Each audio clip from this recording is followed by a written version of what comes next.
dia, senhoras, bom dia, senhores. É com grande prazer que iniciaremos o primeiro CVG-SP Limra Day, um evento inédito no Brasil. Desde 1981, o CVG-SP, Clube Vida em Grupo São Paulo, reconhecida entidade sem fins lucrativos, tem sido decisivo na formação de profissionais no segmento de pessoas, benefícios. Ao longo dos seus 38 anos de história, seus cursos, palestras, seminários, encontros de relacionamento e inúmeras outras atividades contribuíram de forma relevante e significativa para o desenvolvimento do mercado de seguros no Brasil. E desde 2005 é credenciado pela SUSEP para ministrar e oferecer certificação técnica para profissionais do mercado segurador. Fundada em 1916, a Limra Life Insurance Marketing Association é uma organização norte-americana criada e mantida por seguradoras do mercado de seguro de vida e previdência de todo o mundo. Em 2008, a Limra se uniu à Loma, Life Organization Management Association, formando a nova entidade LL Global, que hoje atua em mais de 25 países, incluindo o Brasil. Com um quadro de 900 seguradoras associadas de diversas partes do mundo, a Limra Loma atua em pesquisas, educação, treinamento e certificações. Na área de pesquisa, sua produção anual supera mais de 100 trabalhos sobre temas diversos, desde comportamento do consumidor até as inovações e transformações em produtos e distribuição no mercado de vida e previdência.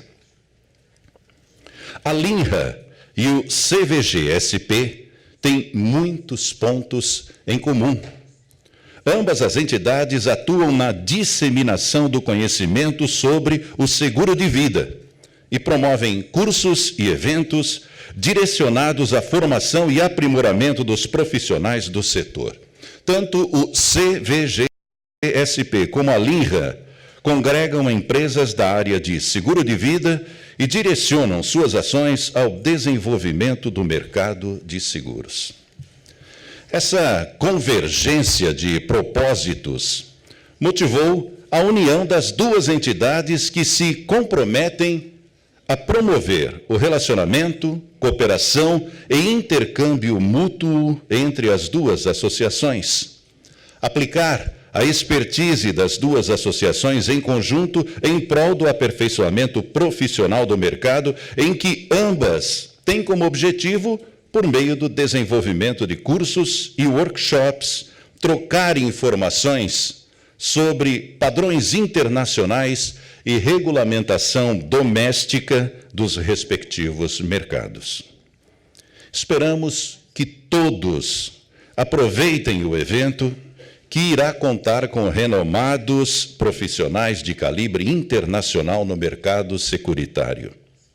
Este evento conta com o IRB Brasil Re como patrocinador, que compartilha e acredita que, através do debate e trocas de experiências, elevaremos o nível e capacidade dos profissionais que atuam nesse mercado, entregando para seus clientes uma assistência de padrão internacional.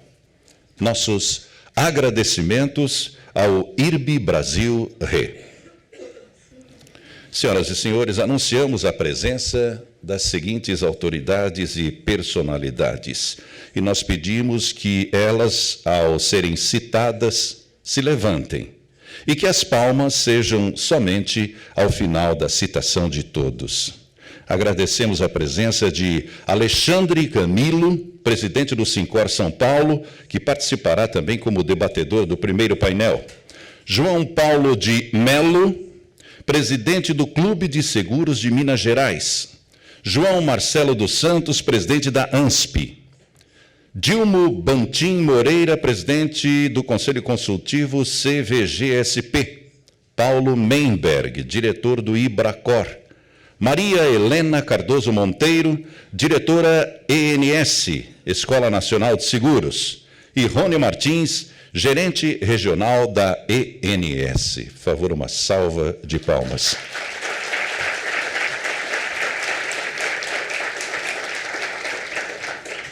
E agora eu convido ao palco o senhor Silas Casarraia, presidente do CVG São Paulo, e o senhor Ronald Kaufmann, Country Manager Linra Brasil, para as palavras de boas-vindas a todos os senhores. Bom, pessoal, bom dia. Sou Silas, para quem não me conhece, sou presidente do CVG de São Paulo, estou presidente do CVG de São Paulo, com muita honra, que é uma entidade de muitos anos, muito desenvolvimento, e vamos fazer uma abertura bem rápida aqui, do evento, para depois a gente começar e partir para as palestras.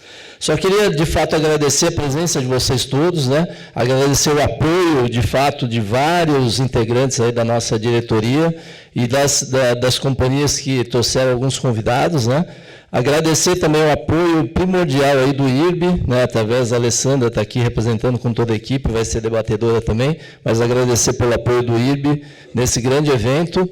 E nós, ao longo dessa nossa jornada, nós estamos tentando, de fato, trazer cada vez mais conteúdo, que sempre foi uma das coisas que nos trouxeram até aqui, dos 38 anos do CVG, foi ajudar o mercado a se desenvolver, trazendo conteúdo e aproveitando o máximo o conteúdo das pessoas. Quer dizer, acho que o que nós temos de maior, assim, de mais importante no nosso mercado é a geração de conteúdo através das pessoas. E é isso que o CVG tenta ao longo desses 38 anos. Então, eu queria agradecer muito a participação de todos aqui nesse evento, e a Linra, que eu vou passar aqui a palavra ao Ronald, principalmente a Linra, por acreditar e confiar na organização e nessa parceria de troca de informações muito importante para o nosso mercado, tá bom? Então, sejam bem-vindos todos e teremos um bom dia. Eu volto daqui a pouco no outro painel também com vocês.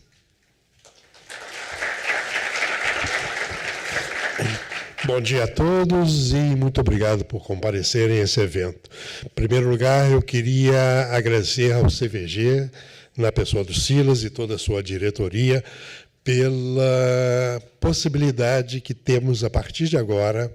Eu tenho toda certeza que faremos uma grande parceria, trazendo muita informação, conteúdo para o mercado de vida aqui no Brasil.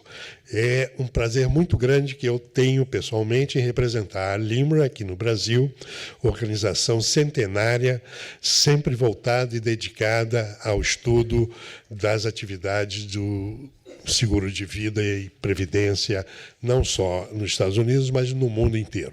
O capítulo brasileiro cada vez tem se desenvolvido um pouco mais. Tenho certeza que agora, com essa nossa parceria, Silas, nós podemos oferecer a todos um conjunto de conhecimentos que será quase que infinito aí para todos vocês. Muitíssimo obrigado. Eu acho que tenho uma carreira já de muitos anos aqui, ninguém pode saber disso, mas esse é um dos momentos mais agradáveis de poder estar fazendo essa parceria aqui com o CVG, quem eu admiro muito. Muito obrigado a todos. Eu lembro que nós teremos uma grande cobertura sobre o evento, conteúdo, vídeo, fotos, e também disponibilizaremos as apresentações em nosso site www.cvg.org.br. Bem, nós vamos então agora ao nosso primeiro painel. Teremos como palestrante Thad Burr, Managing Director at LL Global. Pedimos a presença aqui do Thad.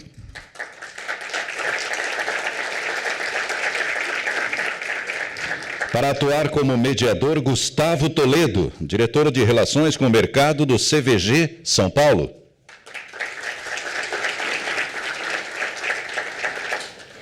E convidamos para debater. Nossos debatedores serão Alexandre Camilo, presidente do Sincor São Paulo.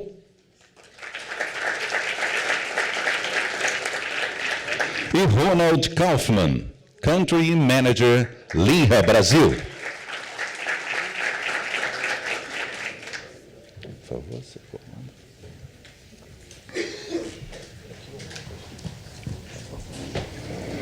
O tema dessa primeira palestra é o seguro de vida em um mundo em transformação. Nosso palestrante, Thad Burr, Managing Director at LL Global. Com mais de 25 anos de experiência, Thad vem exercendo sua liderança no setor de seguros, dirigindo várias operações em diversos países das Américas, Europa e Ásia. Atualmente é o diretor da LL Global, Linha, Loma, Secure Retirement Institute, para a América Latina e Caribe.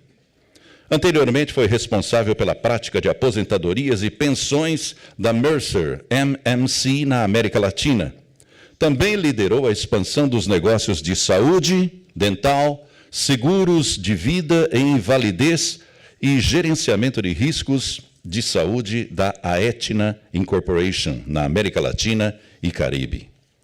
Durante 14 anos, Thad morou no Brasil, onde implantou e desenvolveu os negócios da ACE, como presidente de sua divisão regional, que abrangia 9 países, bem como fundou e implantou as operações da MetLife no Brasil. Senhoras e senhores, com a palavra, Thad Burr.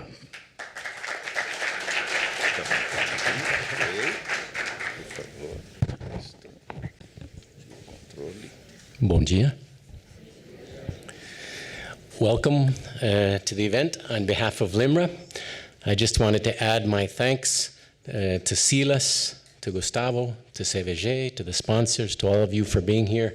It's an honor for Limra to be with you, and I couldn't be happier with this new association between CVG and Limra, and our thanks to Ronald on our side for coming up with the wonderful idea of this association. So hope to be able to see you again and again in the coming years, thanks to the great idea of the association.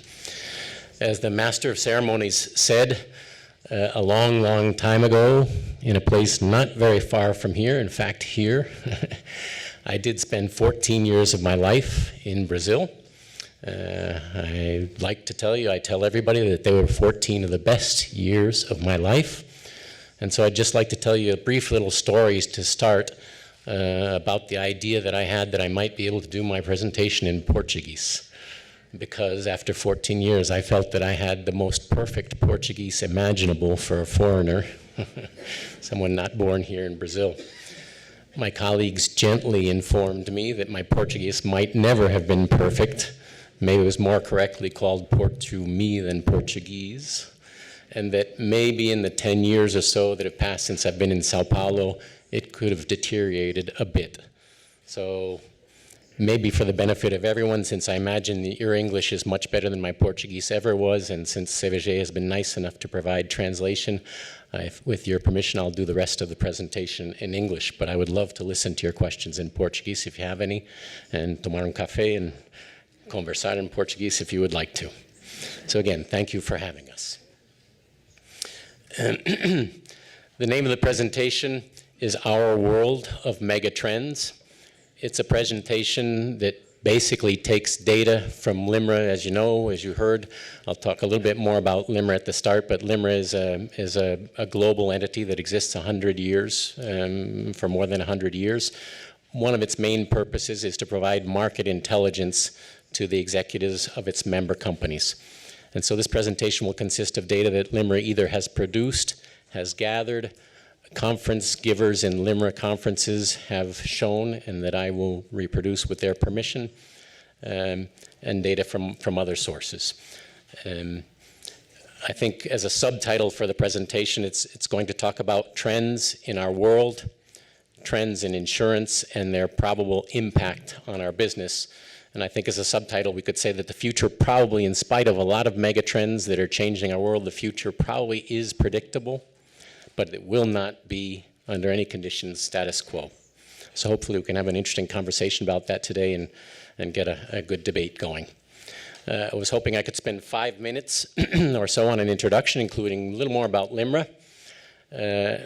After that, go through some information that has been presented, as I said, in Limra conferences on mega trends in the world in general, not necessarily in financial services, but big trends that we all know are in progress, but it's probably interesting to look at them, summarized on a slide and think about the impact that they're having. And then mega trends in the financial services. Sometimes we feel like we're invulnerable to trends that are going on in the world because we're such a long-standing and essential industry. It's not true. Then I would like to go through each 2 or 3 years, Limra does a worldwide survey of some 2,000 to 4,000 C-suite executives, our member companies, called What's on the Mind of Our Executives. And basically, it discovers in the minds of our executives what are the principal trends that worry them and what are their feelings on where those trends are taking our industry. So I'd like to present the results of the latest of those surveys. And give a little bit of an indication on what the surveys and Limra subject matter experts think is going to happen to our industry as a result of those trends, and if there's time, final perspectives and questions. So first, as an introduction, a little about Limra.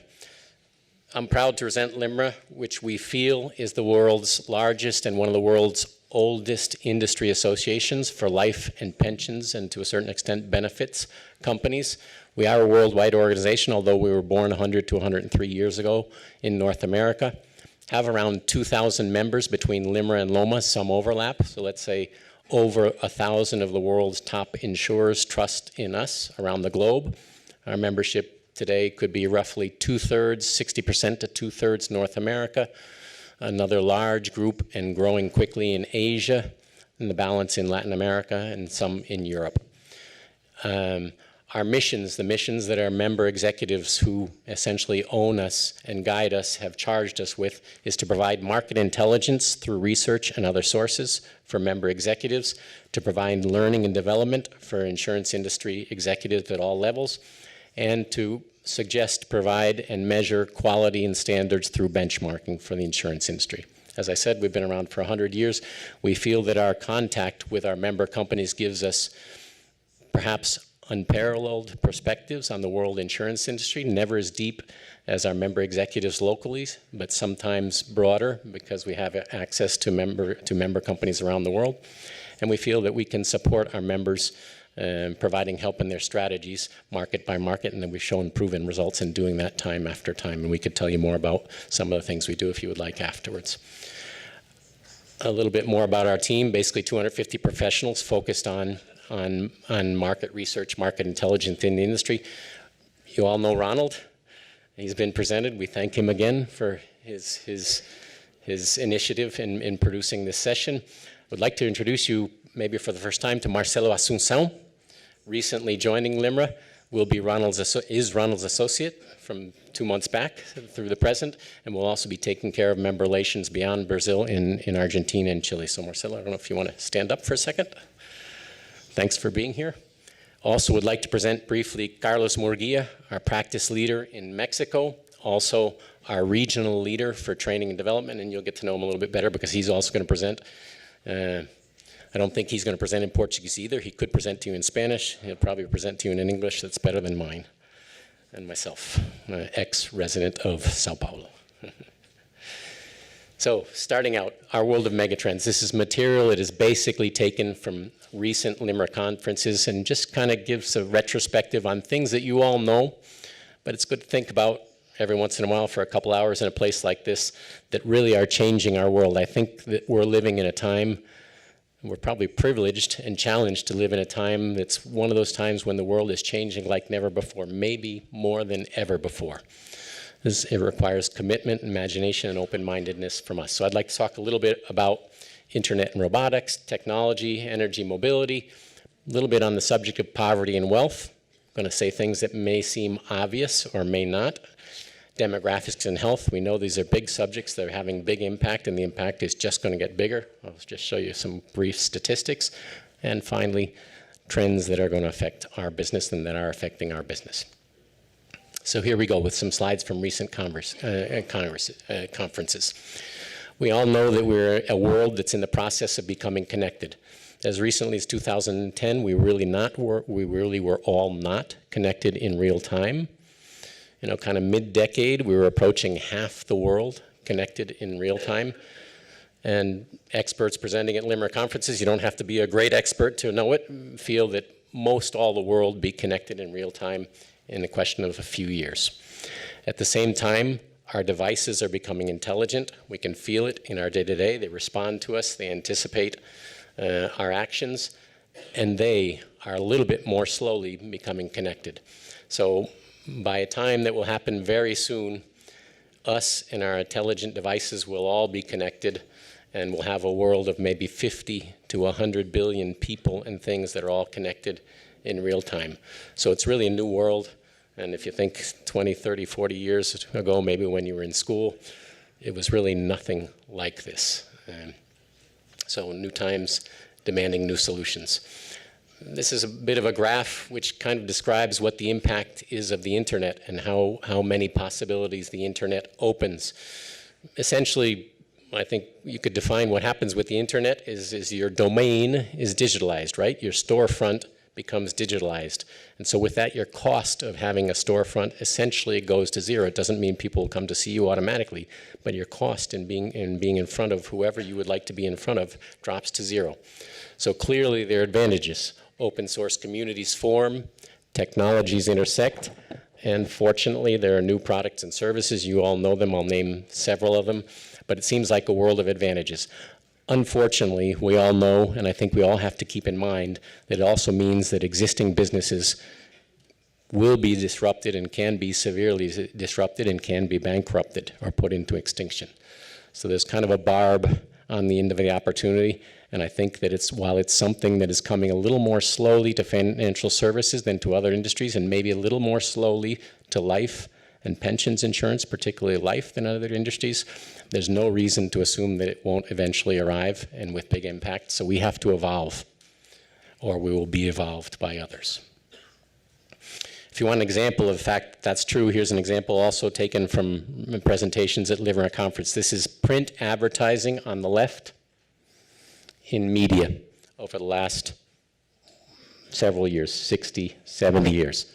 Pretty much a continuous upcycle for print advertising until around 2012, 2013, and then falls off a cliff. You could imagine it would be replaced by digital advertising, and in fact, if you look at the numbers, it's pretty much a level curve composing one line going down, one line going up. The difference is that this is online advertising by Google, and this is the increase in online advertising by the former print media. So there is disruption, and it can be severe. And as we all know, basically, news journals are going out of business and transforming into new businesses all over the world. So it is an example, just one example of the fact that there can be disruption, and the disruption can be severe. I know you all have many examples of your own, and I'm not really giving you new news, but if you want to think about it, think about the world's largest taxi company. We all know the name. Think about hotels versus Airbnb. Is it versus or is it and? Is it Airbnb is a hotel company? Will hotels companies become Airbnb? No real estate owned. Skype and others seems to me they're eating the lunch of the phone companies. I'm not sure exactly how it works, but it's been a long, long time since I've made a long distance call, really. I work on WhatsApp, phone, digital, and image all the time, and I've actually watched it go from being worse in terms of the quality than phone lines to being much better in terms of United States to Chile, United States to Colombia, United States to Mexico, Brazil, Colombia. We all need to work on WhatsApp because the phone lines don't work as well as WhatsApp these days. It's pretty amazing how quickly it's evolved. Alibaba, no inventory, world's most valuable retailer. And Facebook, media with no content. Apple and Google, world's largest software sellers, don't really produce much of that software on their own. And Netflix and now several others, really the film production business has been transformed. So disruption has already happened, and severely in many other industries. I think we've been lucky that it hasn't happened faster in our industry, but that doesn't mean it hasn't started to happen. Of course it has, and it doesn't mean it's not coming in a much bigger way. Someone someday is going to find the formula that really transforms our business. So let's talk a little bit more about financials, megatrends in financial services. These are some of my own opinions, but I think I think it'll be a good argument if you would like to on whether any of these can be doubted. I think that besides the trends that are affecting the world in general, we just gave some examples, there are huge, enormous trends that are specifically affecting financial services. You're living through them. You're probably perfectly aware of them. Maybe you don't sit back and think about them every day, but they're on top of us, they're with us, they're forcing us to transform our business. And I'd just like to go through a few of them with a couple of statistics that basically that Limra has come up with. I always say that if you enjoy and think that some of these transparencies, some of these slides are intelligence, that's probably the one that I came up with. If you think that some of them may be wrong, that's okay too. Those are probably ones that Limra provided or somebody else provided, but I'm not trying to present any of these as an absolute truth. They're just thoughts for debate. Actually, none of this was produced by me. It's all come from Limra and Limra Partners content. So are there megatrends in play for financial services? I would say beyond the impact of the things that I just mentioned, believe it or not, wealth and poverty is a phenomenon that's in change for more than a century, and it's an amazingly positive change, and I'd just like to go over one graph that shows that. You probably don't see it because it's happening pretty slowly, but it's an amazing change. Favors our business because our business runs on prosperity. If people don't have money, there's no insurance business. So I'll just show a slide about that. New paradigms for inflation and interest rates. I'm fascinated to hear if you would have opinions on that. In Brazil, I'll present you with a few data points. Marcelo and myself were just in Argentina on Monday of this week where interest rates are at 75%. So I would love to hear your thoughts on the interest rate debate. It fascinates me. I think interest rates could fill about 10 presentations of this size and we'd just be starting it. I'm sure you all know a lot more than I do about the subject. I'd love to hear that come into the debate.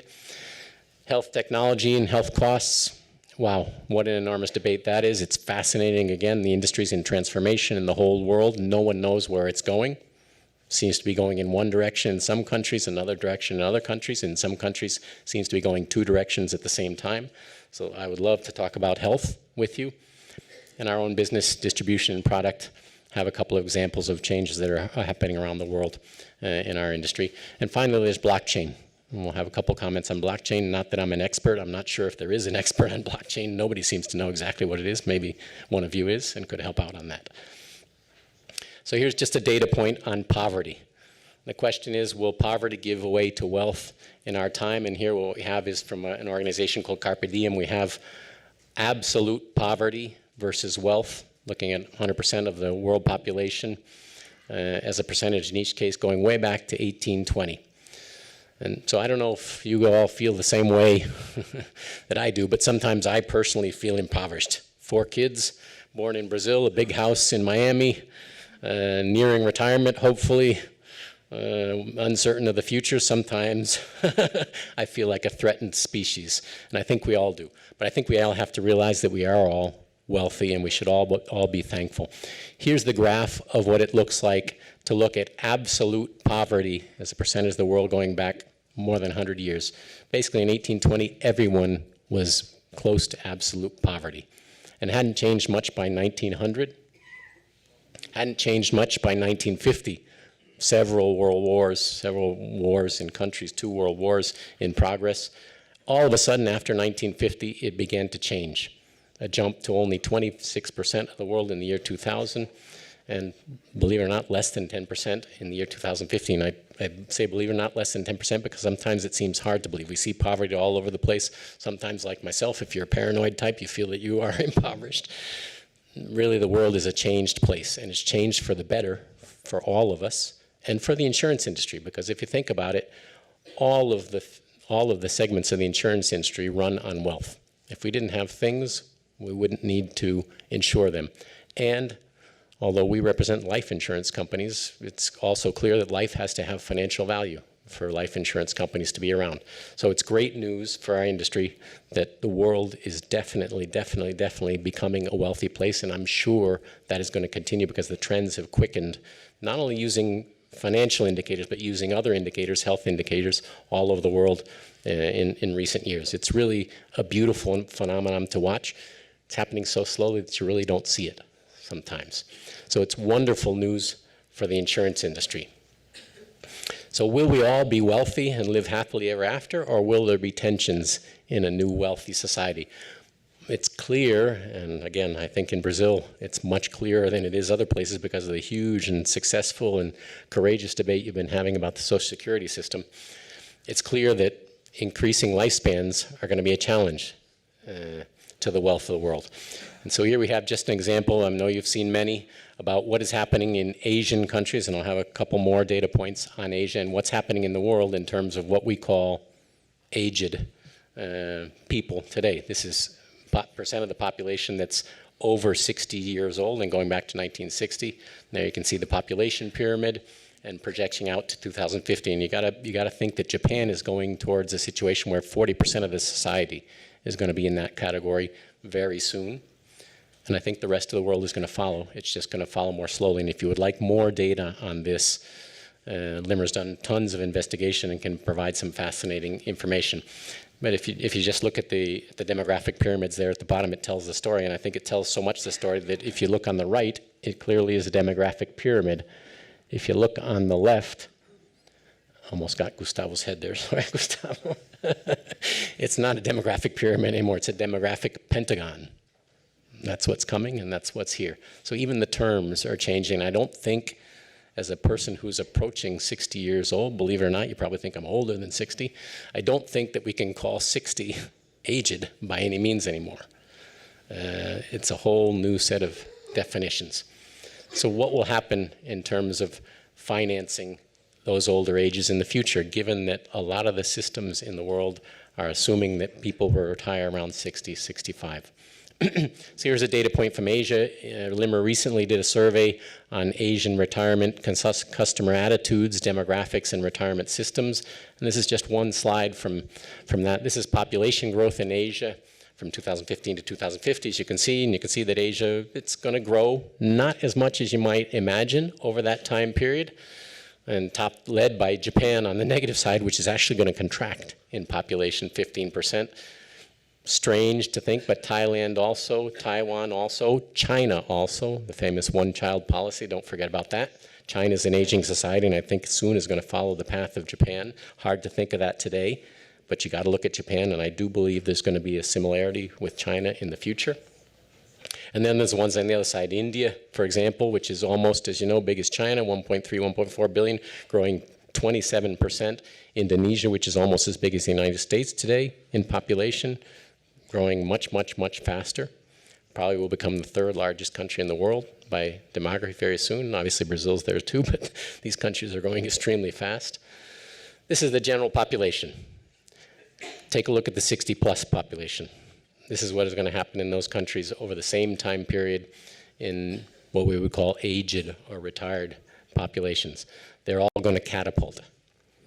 So it really is a society in transition, and the data are very interesting. As I said, Limra could provide a lot more detail on what this means by country and how the aging patterns are increasing in Asia. We just did a multi-country survey.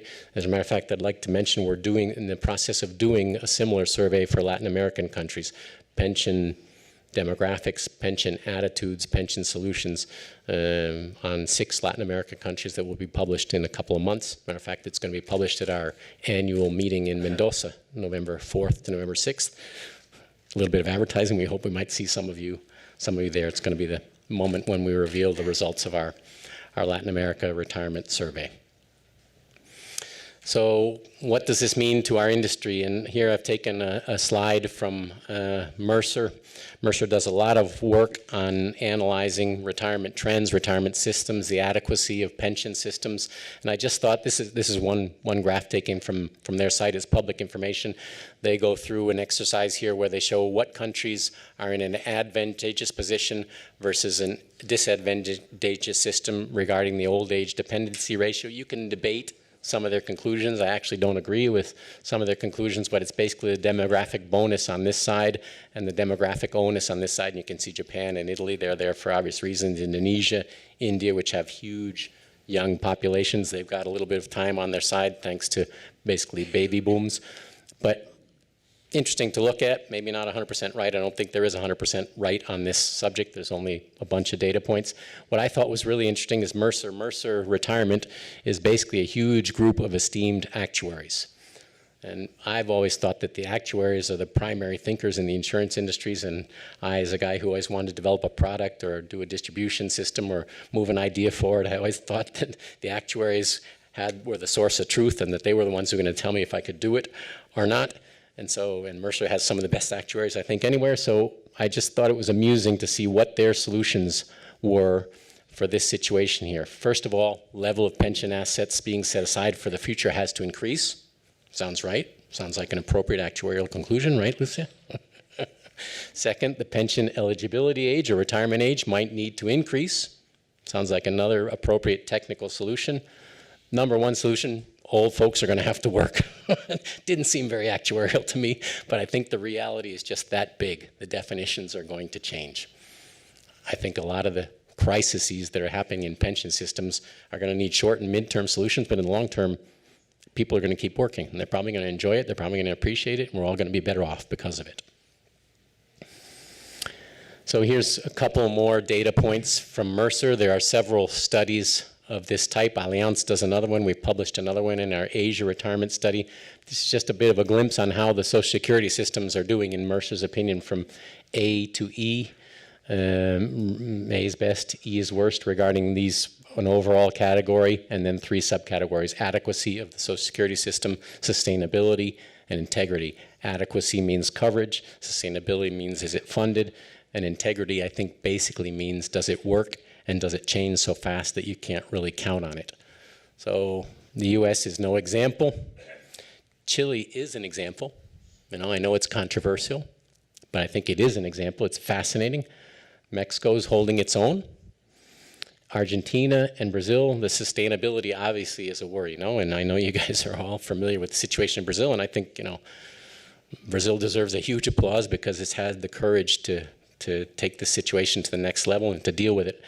It isn't really the case yet in Argentina. You know, I think they're concerned with other political questions, and I'm just fascinated to watch and see what is going to happen in that case. But in general, it's a picture of retirement systems that are in trouble. It's good news, it's bad news, it's fabulous news for our industry and for the prospects and insured that want to listen to us and start doing their planning. But it is a huge trend that impacts us all enormously. On top of that, let's complicate it with another factor, and here's the interest rate question, which I know you're all aware of, and I think you probably could teach me a lot about the interest rate situation here in Brazil and with the effect on products in Brazil. But this is just a long-term view of inflation rates. I'm tracking, obviously, interest rates in Japan and the United States over a long term. It just bears looking at to understand how severe and huge the changes have been. And this data point ends around 2015. Japan has been, as you know, is under the deflation line, which is kind of even hard to comprehend, but both look like they give a nice little uptick at the end of this data series. And so it kind of begs the question, is this just a dip? And will things come back to normal? Or is this the way it is? And in fact, it seems like there is an inflection point occurring, but not the type of inflection we might all have hoped for. This data is taken from, this is a screenshot taken earlier this week, and it does show an inflection point, but the interesting inflection point here, this is US Treasury debt instruments, 2-year instruments and 10-year instruments. For the first time in more than 10 years, the 10-year pays less interest than a 2-year, which is an oddity because it's an inverted yield curve, and which also in the past, as you probably read, is a pretty predictable indicator of recession. So that happened, I don't know if it was Monday or Tuesday. I don't know how long it lasted. I think it corrected itself minutes later, but it's fluctuating there. And all of these levels are well under 2%. The US rates were up above 2.5% as recently as several months ago. And so here's a look at the yield curve, US Treasury, 2-year versus 10-year a year ago, the 2-year versus the 10-year a month ago. You can see that while the curve has a dip, it is not an inverted yield curve if you look at the 2-year versus the 10-year. And here, which was this week again, the 2-year and the 10-year, it is an inverted curve. So it's a weird situation that's getting weirder. and is not the type of inflection that you might have hoped, where interest rates would hit the bottom and then return. It really seems like it's a new paradigm, and I really, really, really wonder what the impact is going to be, how big the impact is going to be, and what the solutions might be for that, for the financial services industry. So I've got just a slide here on impacts taken from the individual and then the institutional perspective. This is an interesting chart, and it deals with something that in the US, I don't know if you might have heard of it or might use something similar, but in the US there's kind of been a rule of thumb called the 4% retirement rule, which basically states, and here we've got data that goes back to 1972, it's real data tracked historically, but basically it proves a rule of thumb for retirees in the US, which has been true and valid and reliable for a long time, which is that if you have any amount of assets in your retirement accounts, in your assets at age 65, that you would consider adequate so that you can retire 4% of those assets per year and live on it, then you can count on being able to increase that amount by inflation every year and not run out of money ever. So your money will outlive you. If you restrict your withdrawals to no more than 4% of an amount that you have at 65 years old, and then increasing it yearly by inflation. Here's the proof of it. Here's what would happen to a fund of $500,000 starting in 1972. Remember how high the interest rates were. And you take out 4% every year, increase it every year by inflation. This is what happens to the value of your fund. It not only remains, but it grows. If you try 5%, and you live to 90, your money will not outlive you. If you try 6%, you're going to have a big problem, et cetera, et cetera, et cetera. That's the definition of the 4% rule back in the 70s. I wonder now what will happen to the 4% rule if interest rates don't come back in a big way very soon. It probably is a rule that has been broken. So the effect on individuals is tremendous. People who are trying to retire at this point, and I think they've been sold a terrible bill of goods. They really have to react to a situation that is difficult to react to because they planned on interest rates that maybe might have been at one level, historically typical, and now they've got to deal with interest rates that are at another level and seem to be going to places they've never gone before, negative. Amazing, interesting impacts. Wonderful news for our industry looking towards the future and for people who are early in their careers and who are really willing to listen to a message and to save. This is kind of an example of the impact of interest rates on individuals. Everybody thinks low interest rates in the United States. There's debates about we need interest rates 0.25% lower, another 0.25% lower. It's the greatest thing. It's going to help the stock market. I think it's an aberration. It's not necessarily a great thing. But you can see the impacts that it has depending on who you look at. And here is an example of the impacts on institutions. Same phenomenon. Let's see if I can explain this correctly. This is the net portfolio, I told you I couldn't speak English, portfolio yield of U.S. life insurance companies in the red line over the years from 2006 to 2017. And this is the guarantees to U.S. life insurance customers on the financial products during the same time. So you can see, first of all, you can see that there is a spread. But second of all, you can see, and this is a little bit hard to read, but this is correctly read as 1.7% spread between what the insurance company earns and what the insurance company pays. And over 10 years, it's gone down to, I can't quite read it there, but it looks like a 0.9% spread. So basically half the money to work with to operate the company. So that's the US example. You know, I know that when I was living in Brazil, interest rates were 10 to 20%. Now they're at 6%, wondering where they're going in the future. And I know that many companies, I know because some of our member companies have talked to us about it, are struggling to deal with this. And certainly the insureds are struggling to deal with it. So it's a huge phenomenon that has an enormous impact, and apparently it's not coming back, it's getting worse. As you know, in Germany and Japan, interest rates are negative and have been for a while. You essentially pay your bank to take your money, and it's a reality. You really do pay your bank to take your money.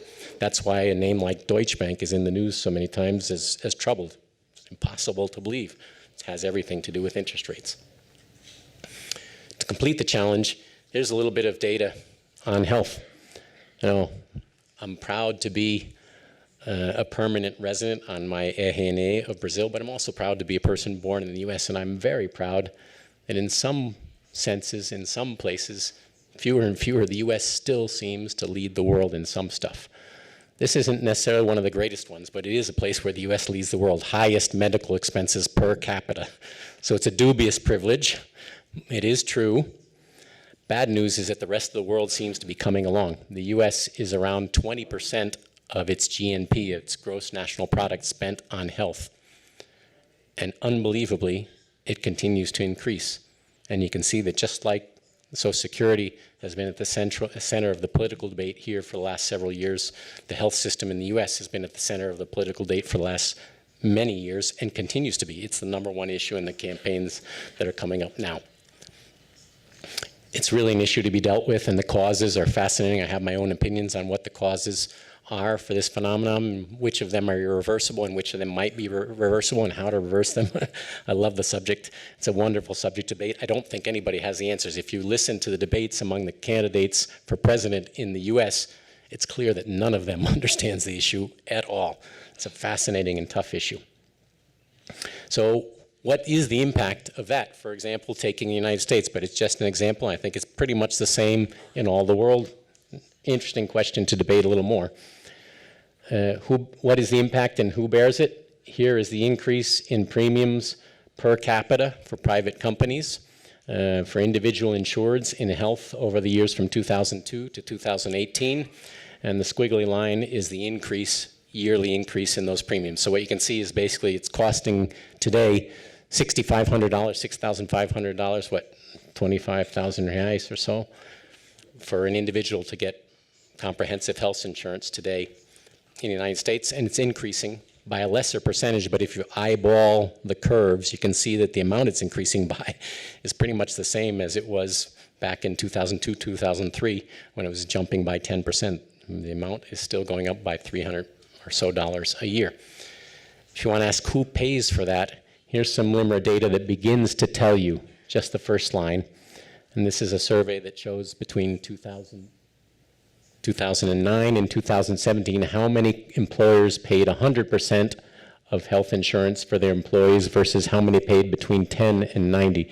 And you can see the 100% is going down, the 10 and 90 is going up. This is just the premium. This doesn't consider deductibles, this doesn't consider co-pays, those have been going up as well. Basically, it's the individual in the United States who's paying for the cost of increased medical care. Corporations are paying some share of it, but they're really pushing off as much as they can on individuals, and in total, the number that you hear is that individuals now pay for group medical insurance about half the total cost. And as I said, I don't think anybody has a good solution yet to stop that increase. And finally, one more phenomenon that's clearly seems to be destined to impact our business is blockchain. This is a slide from a presenter at a recent Limra conference, which kind of does a schematic on blockchain.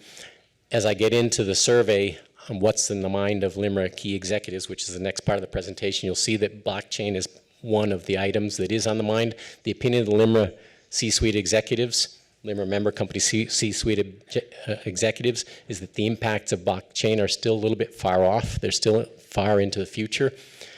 But I just want to show another slide from a recent Limra conference, which shows blockchain apps in use today in financial services. And this is just an example. It's a slide that's maybe 2 years old at this point. So maybe blockchain is a little bit of a distant phenomenon. Maybe it's not so distant. It seems to be coming upon us quickly.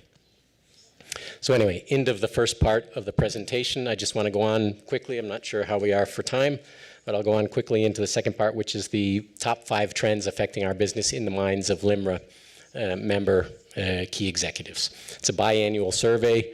Just finished the most recent data collection for the new survey. It came to Brazil. I hope you may have answered the questionnaire if you're a member company. The methodology is basically to look at the 5 most powerful trends in the minds of our executives, and I'll give a little bit of data on the background, the context, and the predictions for each of those trends. But first of all, here are the trends. Number 1, surprise, surprise, in these times of interest rates and technology, it's regulation. That is the number 1 trend that worries executives in our industry. Number 2 is the changing consumer. Sounds like a good one. Number 3, there it is, technology. Number 4, innovation, mixes with technology. Number 5, talent management.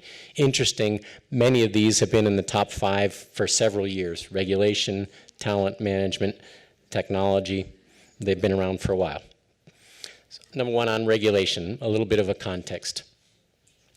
LIMRA has done a lot of research on how global insurance regulation is changing. And we all know that it started with solvency, went through pricing, product approvals. Now the trend, as you all know, in global insurance regulation is consumer protection. No? It's a big deal in the United States, but it really is happening all over the world. The UK was a leader in it, and I think if you look at Latin American markets, I'm probably not as much of an expert on that as you are, but clearly, consumer best interest is flowing through regulations of insurance regulators in Latin America, and this is just a little bit of a selection of countries that have attacked this issue. Really, I think UK was a bold pioneer in this area, and I don't think it necessarily went the way it was expected to in the UK, but it's just one example. If we take the example of what's happening in the US, there's something called the DOL, the Department of Labor, Ministry of Work. There has been something called a fiduciary rule published. Basically, the fiduciary rule publishes a legal standard that the intermediary must place the client's interest above the intermediary's interest. And it's not only an intention, it's a legally enforceable standard. So it can lead to criminal and civil punishments. It's been in debate for a long time. At the end of the Obama administration in the United States, it was being implanted, and the Trump administration stopped it. But meanwhile, the states in the US, each one of which has an individual state-run insurance administration, have begun to implant this regulation on their own. So it is a trend that is coming in the United States, and it's just one example of what's happening around the world. So based on this, which has been of intense interest in the United States, in the UK, LIMRA has done some surveys, and this is an example from one survey. We asked principal retirement product providers what they thought was going to happen to the compensation of their intermediaries based on this DOL regulation. And you can see that many of them thought that their model was going to have to change to fee plus commission. And quite a few of them, and not small names, thought that their model was going to have to go to just fee-based, which would be a huge, enormous change for distribution in North American markets for financial services. Then we asked them what will happen to you as a result. And without going into detail, what they said is that market forces will eventually decrease advisor compensation. As a matter of fact, this is exactly, it might be what you would want to see, you think, as a consumer. But if you think twice, it may not necessarily be a good thing, and it's exactly what happened in the UK. Independent distribution was required, and disclosure of fees was required. I think the UK regulators thought that it was going to be a huge plus, and the elimination of many bad practices in the industry. LIMRA did a survey 10 to 12 years later on the UK, and it seems like the effects were not as the regulators had hoped, and some of them said it probably would have been better not to do it because it actually caused a reduction in distribution of life and insurance pension products, and then so a reduction in protection for the public, and that really was not ever the intended effect. So it's interesting to see, how these things are dangerous sometimes and how they can cause impacts that may not have been the ones initially projected. Megatrend number 2, the changing consumer. It's clearly happening. Background, we have a more connected consumer, that's obvious. With that, expectations change, probably requiring new strategies. And it's easy to imagine that there may be growth in direct-to-consumer. So here, sometimes LIMRA is good because we've been around forever and we track things forever and we can come up with indices and comparisons. So this tracks production in the US on a 15-year perspective. The darker blue is affiliated agents, the lighter blue is independent agents, and the green, those are the 3 relevant ones, is direct. And if you sum the lighter and the darker blue in the year 2000, it comes up with 78, I believe. Yes, 78. And if you track them in 2015, it's 63.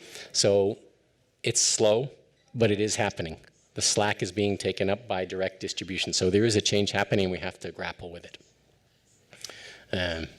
Changes in industry are affecting distribution. If you look at social media, it's pretty much obvious, but in most regions of the world, this is Limra tracks these things, in most regions of the world, insurance companies are aggressively promoting their products via social media. And if you look at this, I believe this was a US-only study, but Limra has looked at, and what do clients do? Do they ask for recommendations on social media? And do they check into their advisor directly via his or her social media? And you would expect maybe that millennials do, but others don't. Turns out millennials do more, but everybody does now. So social media is changing distribution. I don't think it's necessarily, I think the lesson of many years of Limra surveys on this subject is that I don't think social media and internet are going to completely replace and make obsolete personal distribution. But a distributor who cannot come to terms with the internet and use it is clearly going to be left behind. So it is impacting maybe a best of both worlds in the future, but only for those who evolve in the distribution business. At the same time, something happening, I'm certain it's happening here in Brazil. Carlos is going to talk about it a little more. I can also tell you it's happening in Chile, and it is happening in North American markets. There's something called convergence, which is basically a merge between distribution in financials, non-insurance financial services, brokerage, assets, stock market, and insurance distribution. So what you have here in the blue and the green line is products offered by investment-focused professionals in blue and insurance-focused professionals in green. And you can see that it varies a little bit, but essentially the message is today, in many cases, both industries are distributing both types of products, convergence. Do believe it's happening in Brazil, certainly happening in Chile, happening in the US, probably a trend that's going to continue. So the predictions, growth in direct sales for sure, that will definitely lead to simpler products because we have distribution in part because our products are complex, so they will need to be simplified. Omni-channel standard means companies are going to have to be prepared to deal with consumers, doesn't matter where they came from originally, have to be able to deal with them on their terms today if they decide they want to change their method of approach and method of contact. Social media, we talked about it. Sophisticated analytics and insurtech challenges, definitely part of the world going forward. I'll go a little more quickly in these because many of them are related, but mega trend number 3 is technology with a focus on data analytics, what we know is big data with the many applications, a focus on blockchain. Basically, I see blockchain as a one public general ledger system, theoretically hacker-proof, it seems. Insurtech is on the mind of our executives, and also cyber security threats. So just some possibly interesting examples of each of these. Here's a worry index on data breaches. The blue block is numbers that were published on the first half of the year 2016, which seemed to have been the peak year for cyber theft and for data loss up to then. 550 million records compromised in the first half of the year only. And here are the shockers. 80% of that in North America. I think that's now changed. North America is not the only privileged region anymore.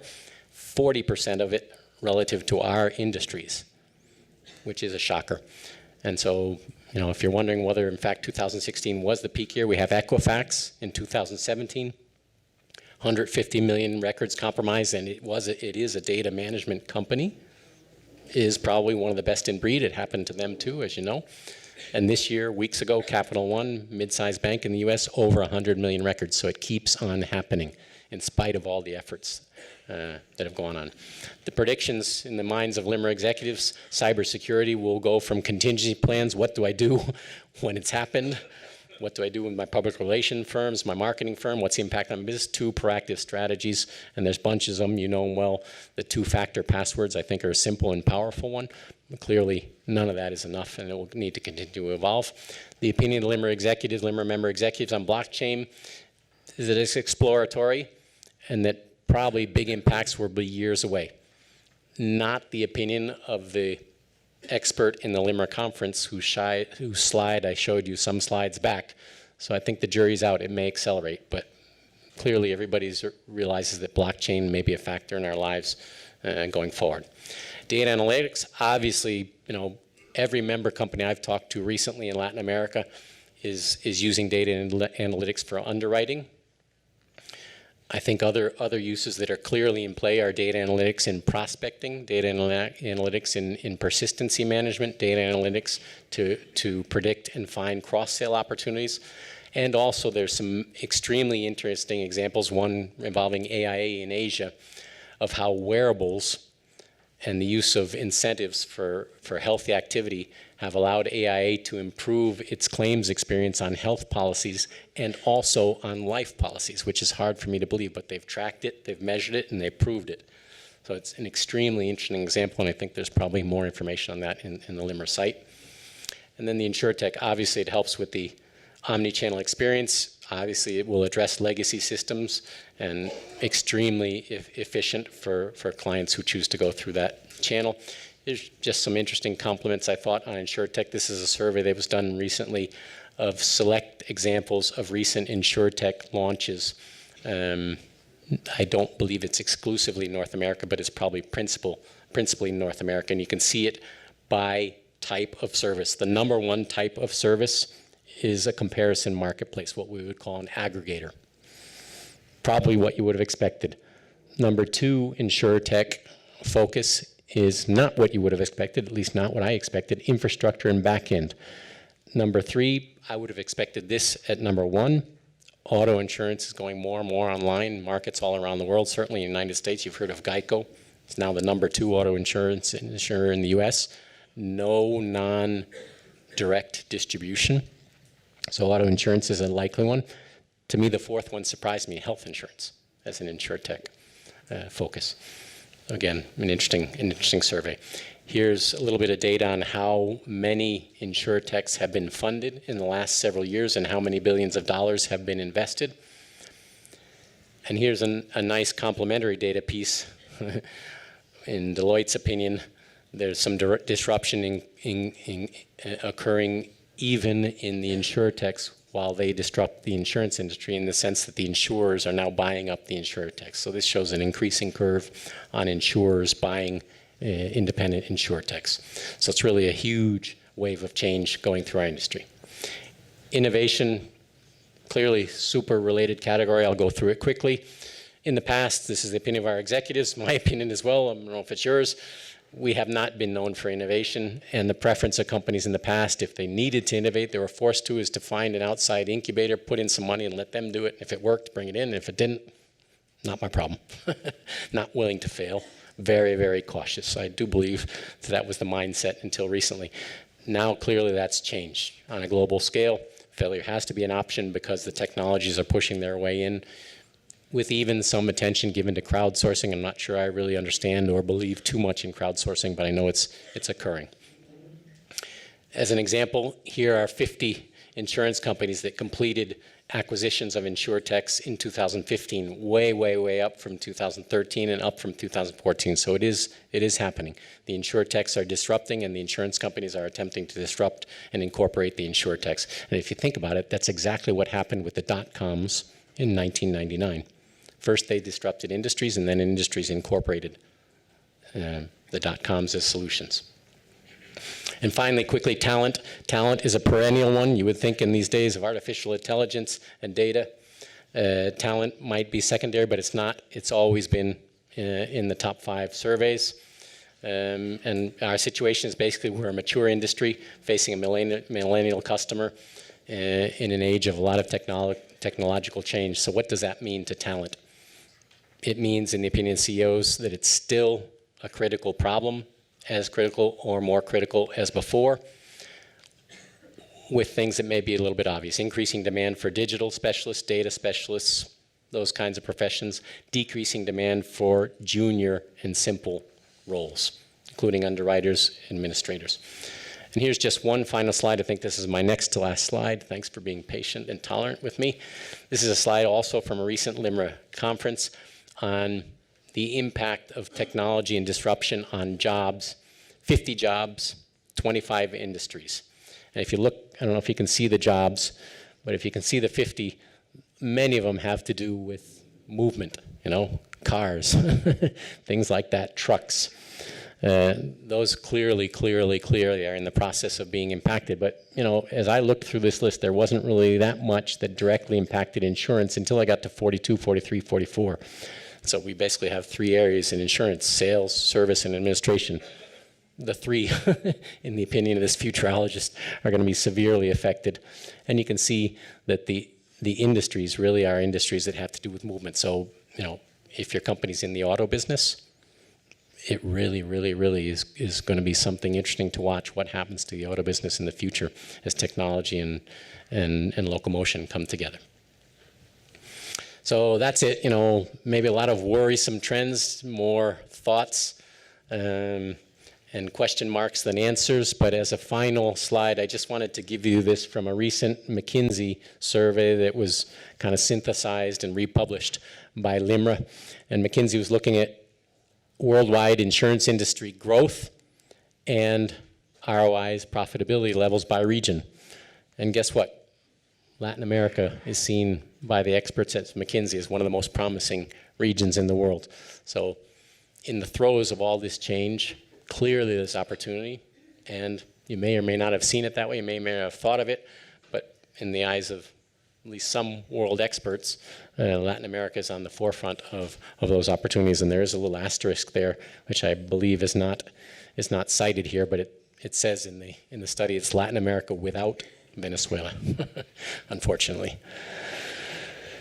So that's the end of the presentation. I just wanted to present some questions. I know there may be a debate, and probably the questions that come out will be better, but I maybe would start at the end. What is causing the cost trend in benefits and how to react? It's a fascinating question. There's another one I don't think I really included. What's going to happen with industry interest rates, and what is happening in your companies as a result of the interest rates having come down to 6, and what would happen if the 6 in Brazil came down to 1.5, like in the US?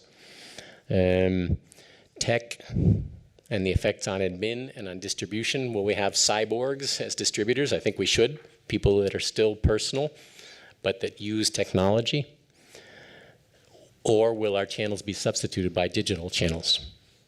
And the regulatory changes. Are they a pendulum? Consumer interest. Is it a pendulum that's got to its peak, like in the UK, where there may be some degree of repentance?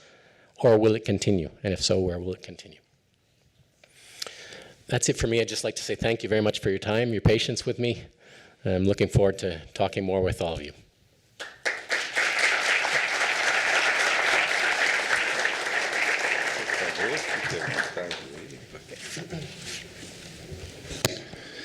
E vamos então ao espaço para o debate.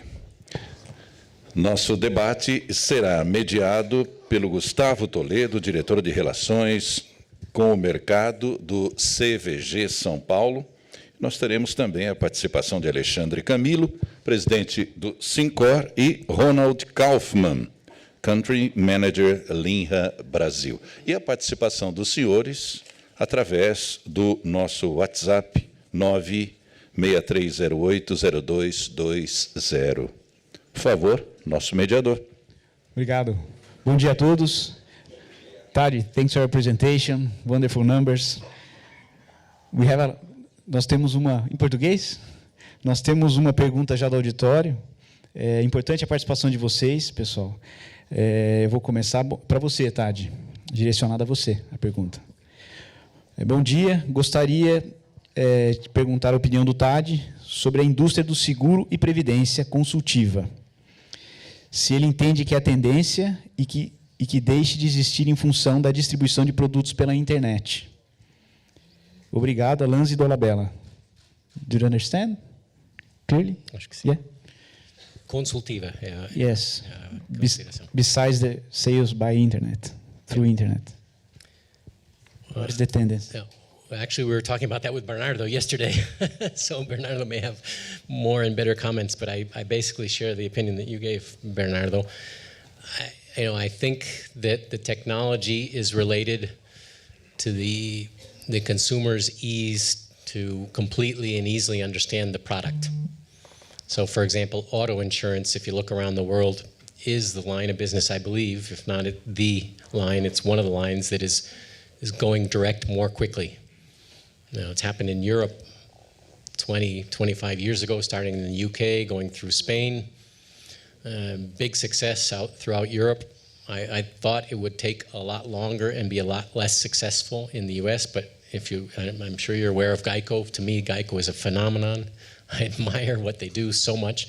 A company that's been around 100 years. In the last 15 years, I think it's become the granddaddy, the monster of the insurtechs. It's so big, no one thinks of it as an insurtech, but it is an insurtech. It's now the number 2 auto insurance company in the U.S., closing quickly on the big old company State Farm, which is clinging to leadership. But Geico is now closing in on them and growing more quickly. Why?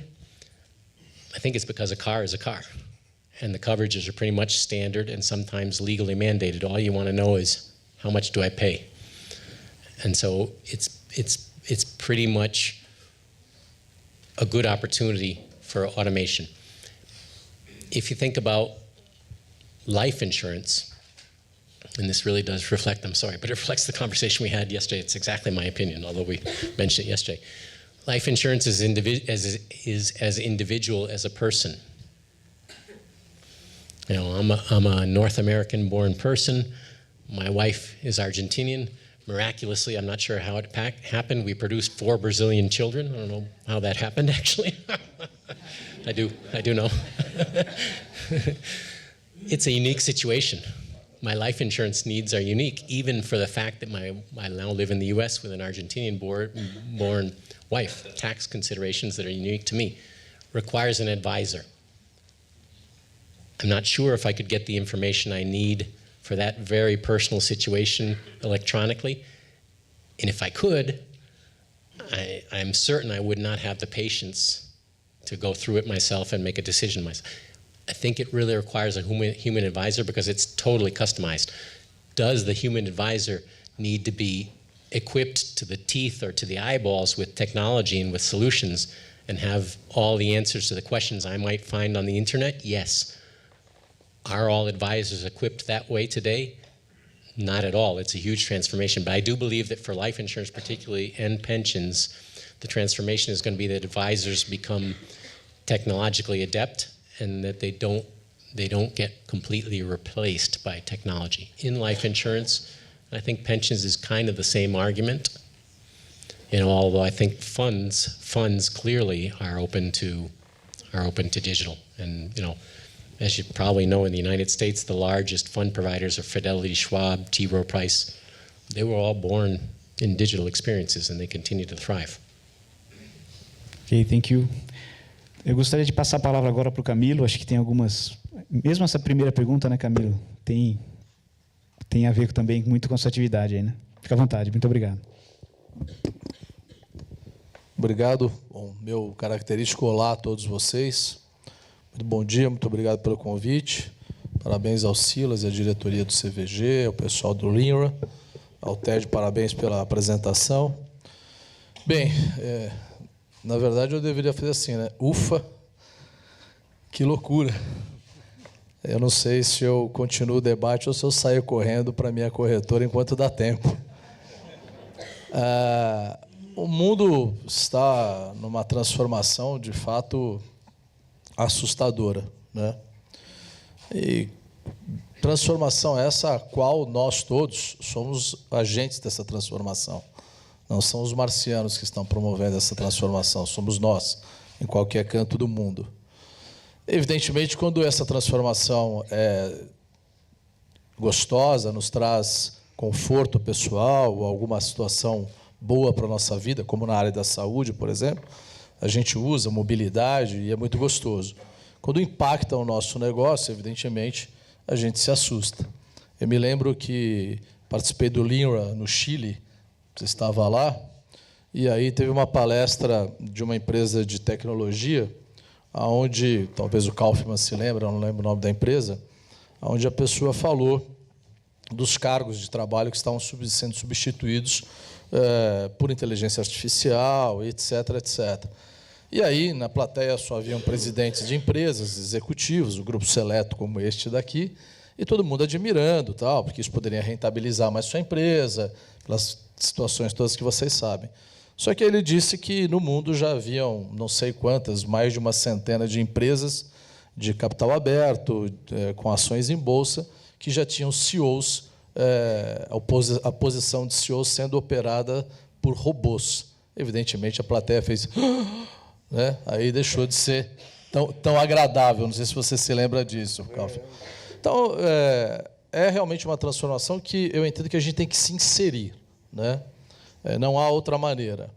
Eu tenho procurado levar o corretor de seguros, os agentes de distribuição, a este entendimento.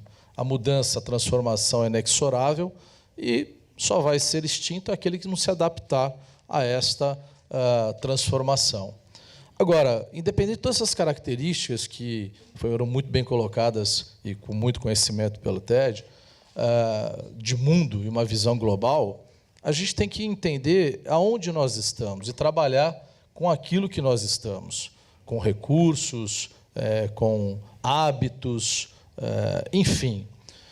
O brasileiro nunca foi um povo previdente, né?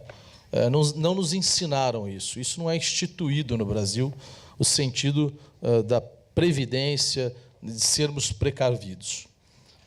Em nenhum momento, nenhum pai ou mãe aqui, nenhum de nós aqui, chegou em casa feliz dizendo consegui comprar a nossa casa, que era o grande sonho de consumo dos brasileiros, mas, olha, fiquem tranquilos, porque nós vamos pagar essa casa de maneira sossegada e, além disso, tem um seguro habitacional que garanta caso eu venha a faltar. Nenhum pai, nenhuma mãe, nenhum dos nossos avós fez isso. Portanto, nós, em momento nenhum, discutimos o entendimento sobre seguro, quanto seguro tem um impacto saudável nas nossas vidas e muito menos o nosso espírito previdente.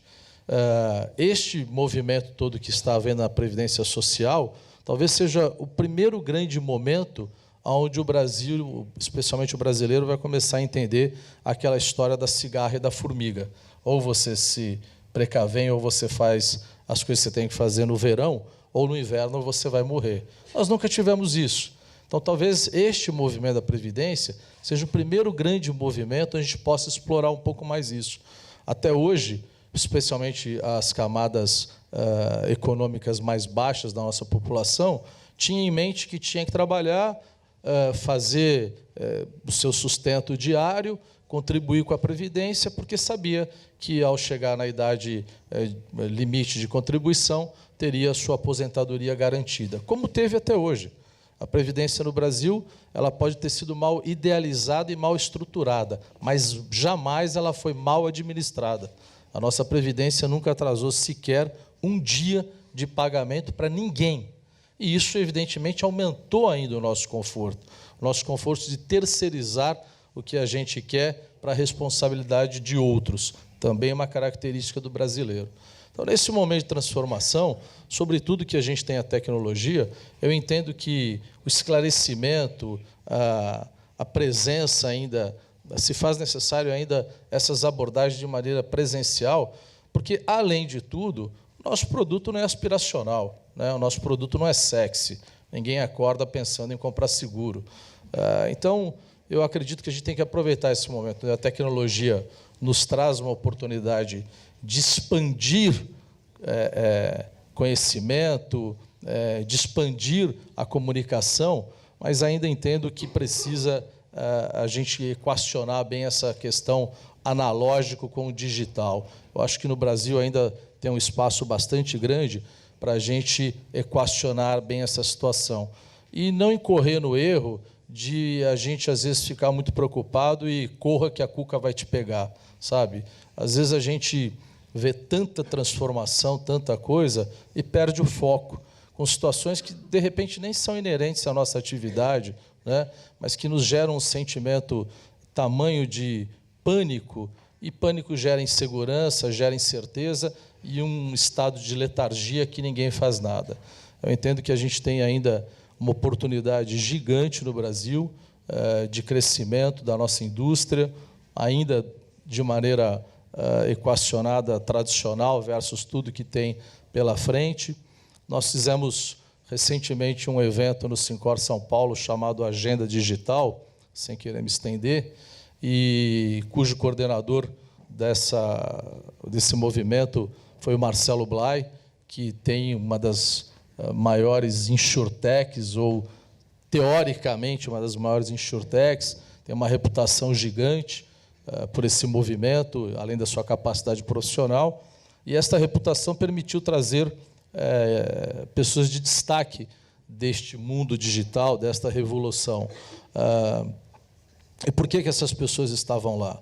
Porque, por incrível que pareça, eles queriam aproximação com o mercado de distribuição, especialmente distribuição ainda convencional. Porque quem promove essa distribuição hoje em dia, nós, corretores, tem o que é mais rico, é o ativo mais rico, que é o cliente, né? Nós temos essa proximidade com o cliente. Então, nós recebemos lá pessoas que haviam investido, num caso bem característico, 70 milhões de reais numa plataforma digital para distribuir um determinado produto, não vem ao caso aqui, mas que fez o trabalho de levar para o mercado essa plataforma, o mercado das seguradoras, da indústria, convencer a indústria a apoiar a plataforma, mas precisava que essa plataforma estivesse à disposição do corretor de seguros para que ele fizesse chegar ao cliente. Assim como recebemos o Sérgio Fúrio, da Creditas, não sei quem já ouviu falar dessa plataforma de crédito Creditas, né, que promove crédito habitacional, cujo interesse dele foi estar lá, uma empresa que acabou de receber 500 milhões de dólares de aporte, 800 funcionários, e o interesse dele foi justamente se aproximar do canal de distribuição que possa fazer uso da sua plataforma. Então, eu acho que é um momento de transformação, mas que todos nós, e aí falando da minha missão à frente do Sincor São Paulo, tem que ser promover a inclusão, a inserção do corretor neste mercado. Por maiores que sejam as transformações, elas são, mas entendo ainda que tem um espaço bastante grande, especialmente se falando de Brasil, para que a gente consiga conduzir as coisas ainda de mãos dadas. Ninguém mais sobreviverá sem os aplicativos, sem as facilidades, as gostosuras todas que a tecnologia nos oferece, mas a gente tem que entender que vivemos no país Brasil, com as características do Brasil, e de um consumidor que passa por uma grande transformação, mas que também tem características, principalmente os jovens, de desapego a algumas coisas. O jovem, mais do que nunca, ele não está fazendo uma previsão de futuro, o jovem é imediatista, o jovem é mais consumista do que nunca. Nós, quando éramos mais jovens, a gente imaginava trabalhar, constituir família, comprar uma casa, um carro, se aposentar. Esse não é o sonho atual do jovem. O jovem quer viver o hoje, quer viver o presente, quer gastar o hoje, quer consumir o hoje. Então, mais do que nunca, a gente precisa ter um trabalho envolvendo tudo isso, tecnologia e a questão presencial, para que essa nossa indústria do seguro possa também fazer parte deste jovem, desse novo conceito de vida que este jovem traz para o seu dia a dia, para a sua realidade. Então, temos grandes desafios, mas não precisamos, assim, de uma certa forma, nos deixarmos impactar tanto pelo temor a tanta transformação, e isso talvez nos tirar a lucidez para enxergarmos tantas oportunidades que a perfeita convergência da distribuição, da tecnologia, ainda pode oferecer, especialmente para a sociedade e, evidentemente, para os nossos negócios também. Obrigado. Obrigado, Camilo. Vou passar a palavra para o Kaufmann, mas como estão vindo muitas perguntas, Kaufmann, eu vou engatar já um pouco na questão que o Camilo comentou dos jovens, né? Uma pergunta aqui: como despertar no consumidor online a necessidade do seguro? Lorenzo fez a pergunta. Fica à vontade com as palavras aí, se puder responder também. Agradecemos. Apenas aproveitar várias dessas menções que o Camilo fez, que são extremamente objetivas e retratam fielmente o que está acontecendo na nossa sociedade e nas relações entre as pessoas. O exemplo do pai que chegou em casa, falou que comprou a casa e que, a partir dali, temos um futuro garantido, etc., dá exatamente a dimensão do que nós estamos tendo em termos de transformação comportamental, mas nós não perdemos, nem vamos perder nunca, a nossa necessidade de proteção. E essa proteção é intergeneracional, porque as mesmas novas gerações, que são agora as que determinam os formatos e as relações entre fornecedores e consumidores, continuarão tendo para o resto das suas vidas as mesmas necessidades de proteção. Mudou, entretanto, a necessidade, a visão das novas gerações quanto ao valor do patrimônio. As pessoas agora, as novas gerações, talvez não tenham o mesmo valor de um patrimônio pessoal quanto as gerações antigas tinham como aspiração. Eles agora, novas gerações, são mais de uso compartilhado e todas as demais informações aí que o Camilo mostrou e que são as relações. Nós estamos visto na Lima que, por mais avançado que tenha chegado a tecnologia na relação de consumo, ainda a presença do relacionamento pessoal para a compra final do seguro ainda tem um peso bastante relativo e não podemos predizer se isso vai se tornar menor no futuro, se manter como está hoje ou até desaparecer. Aos poucos, os comportamentos dessas novas gerações é que vão orientar o uso intensivo ou menos intensivo de uma tecnologia ou da forma digital ou da forma com que vamos fazer chegar aos consumidores os nossos produtos. O que acho importante é que tanto os setores que distribuem os negócios de seguros como os que produzem os negócios de seguros têm que andar numa velocidade que é completamente diferente do que pensávamos alguns anos atrás. Então, eu acho que existe aí uma contínua necessidade de se adquirir a proteção através de diferentes formas. Mas a proteção e a necessidade do ser humano de ter proteção para si e para a sua família não vai desaparecer. Queria aproveitar também, não quero perder a oportunidade a mostrar, de falar um pouco que concordo totalmente com o Camilo, que estamos no início de um grande passo para que a sociedade perceba a necessidade de maior proteção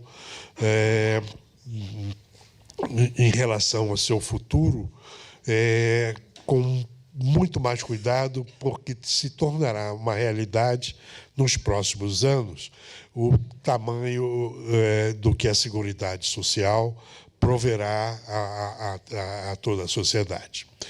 Nós, pelos primeiros estudos que começam a aparecer, verificamos que será necessário diretamente nos próximos anos, menos de 10 anos, a cobertura de pensões às pessoas que não terão mais essas pensões já automáticas dentro do sistema de Seguridade Social. Está aí a oportunidade. Como nós vamos utilizá-las, com que instrumentos, com que relacionamento vamos fazer chegar a todas as camadas da população, a informação e a educação de que é necessário que cada um tenha olhos para o seu futuro, vai depender agora de como vamos nos aplicar a esses fatos. Eu acho que não há verdade absoluta entre tecnologia e relacionamento na hora de se vender o seguro. Os dois têm que coexistir pacificamente e adequando-se ao comportamento de compra das novas gerações, que já são totalmente diferentes daquelas que nós estávamos acostumados a ver no passado. Obrigado, Kaufmann. Uma pergunta da plateia agora. Pensando nos caminhos para fazer o segmento de vida individual crescer, quais são as tendências para o worksite marketing? E como esse nicho de negócio tem se desenvolvido fora do Brasil? A pergunta foi da Letícia do Hert. Pode ser para qualquer um dos debatedores. Eu sempre fico... English. I've always been a fan personally of worksite marketing. And the opinion of Limra more and more is that worksite marketing is up and coming and is a rising trend. I just give you a couple comments. In my experiences over 30 years, the Master of Ceremony said 25 years of experience, but it's actually more. Unfortunately. In my experiences over 30 years or more in Latin America, worksite marketing in Latin America seems to be strong for public servants, governments. Has not yet, it seems to me, found the pathways in the private sector. Not sure why that is, but it's clear that there are several problems. Number one is access to the company. Second is trust. Third is integration of back-end processes and systems. What happens if the employee misses a payroll? Does the policy lapse? There's lots of specific problems that have to be dealt with. Seems to have all the potential in the world to continue growing on the public side. On the private side, I think it probably will as well. May take a little longer. But I think if you want to look at worksite marketing in terms of a U.S. example, I think it's had a lot of success, and I think the success is going to continue growing. Think about defined benefit pension plans. Really, that was a group benefit. Today, Limra has tons of statistics on that. It's basically almost in extinction. What it's been replaced by is essentially a worksite marketing concept, right? The 401ks, the IRAs that you can get via your 401k provider, those are, maybe we don't think of them that way, but those are worksite marketing programs. They're basically generalized in the markets today in the US. The interesting thought, though, is it's not the insurance companies who have seized that opportunity and grabbed those markets. It's the fund companies. It's stunning, but it seems like the insurance companies have had their lunch eaten, so to speak. They've had a huge worksite marketing opportunity taken away from them because the insurance companies have been the providers of the defined benefit plans, but they are not of the essentially worksite marketing characteristics of the defined contribution plans. The other example I'd like to give you real quickly is health. Health in the U.S. is 99%, has been till 5 years ago, 99% a corporate business. I know in Brazil it's maybe, 30, 40% individual, 20, less and less, but it has been an individual plus a corporate business. In Argentina, it's individual plus corporate business. In Mexico, it's individual plus corporate. In the U.S., all corporate. There's lots of talk in the U.S. about group health plans becoming worksite marketing plans, where the corporation, instead of providing a benefit and paying some percentage of the premium, then deductibles going up, co-pays going up, just provides a check, $6,000 per year per individual, and the employee chooses. And if you think about it, you wonder, will that happen? Could it possibly happen? It hasn't really happened, but the famous Obamacare is really an individual worksite marketing-like version of the health benefit. So it's an interesting example. I do think that it's a part of the future. And there's several examples. Thank you, Thad. Mais uma pergunta, pessoal. Essa vai para o Camilo. Qual o papel social das grandes seguradoras de vida e previdência operando nos mercados emergentes para preparar os consumidores das novas gerações que não possuem essa cultura previdente? A Carolina de Lúcia da Mongeral. Para você. Para você ou para o Thad também. Quer que eu repita, Camilo? Hã? Quer que eu repita? Não? Não? Obrigado, Carolina, da Mão Geral, que, aliás, estive final de semana passado na Mão Geral, lá no Rio de Janeiro. Tive a oportunidade de ter uma aula do mestre Molina, uma sexta-feira à tarde, só ele para conseguir dar uma aula desse calibre. Eu acho que o papel é importantíssimo, é vital, né? Eu acho que todos nós, a indústria, não só as seguradoras, mas o mercado de seguros, o setor de seguros, a indústria e distribuição, tem uma grande oportunidade, como o Kaufmann falou, né? Eu acho que é o primeiro momento de impacto mesmo na cabeça do brasileiro, de que as coisas estão mudando, algo que tira de uma zona de conforto que o brasileiro sempre teve, está no nosso DNA, essa zona de conforto, né? A gente, se puder transferir para alguém o detalhamento e este alguém depois só nos indicar o melhor, a gente faz. São características do brasileiro, né? O brasileiro não é muito afeito a se dedicar com muita profundidade àquilo que é do seu próprio interesse. Ele prefere que alguém diga, olha, vá por aqui ou vai por ali. Mais essa situação de conforto que a gente teve, isso, nesse momento, realmente está numa profunda mudança. Então, eu entendo que seguradores e corretores têm que fazer desse momento uma grande oportunidade e começar a construir essa cultura previdente na cabeça dos brasileiros. E insisto, eu entendo que o grande desafio nesse momento é você quebrar essa barreira de que nada foi dito nesse sentido para os jovens. Nenhum de nós, dentro das nossas casas, dos nossos negócios, né? O empresário brasileiro não tem a menor vocação para fazer seguro, para gerenciar riscos. A gente esquece de dizer que seguro tem um passo atrás, antes não só da reposição de bens materiais ou afetivos, que a gente sempre destaca isso. O seguro tem um passo atrás importantíssimo, que a gente pouco explora, que é a questão da prevenção, né?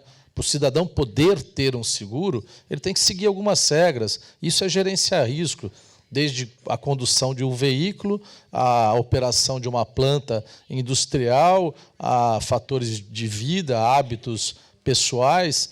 E a gente pouco explora isso.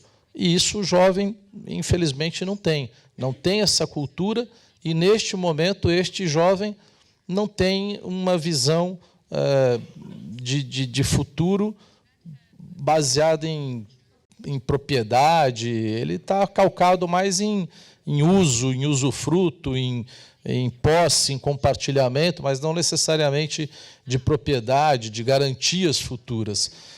Vai ser difícil essa nossa missão de transpor todas essas barreiras, principalmente para esse novo jovem, né? Mas, ao mesmo tempo, está aí uma gigante oportunidade, e que eu, sem puxar a sardinha para a minha brasa, né? De fato, eu estou à frente do movimento de representação dos corretores de seguros, mas isso não me obriga a ter lucidez sobre as coisas. Riscos que possam afetar a categoria que eu represento, mas, ao mesmo tempo, oportunidades. Então, eu entendo que esse tipo de abordagem, essa construção, vai passar realmente muito por um aspecto consultivo, um aspecto de aconselhamento, de advisory, um aspecto muito grande de orientação para todo esse pessoal. Aí que eu acho que tem essa convergência perfeita.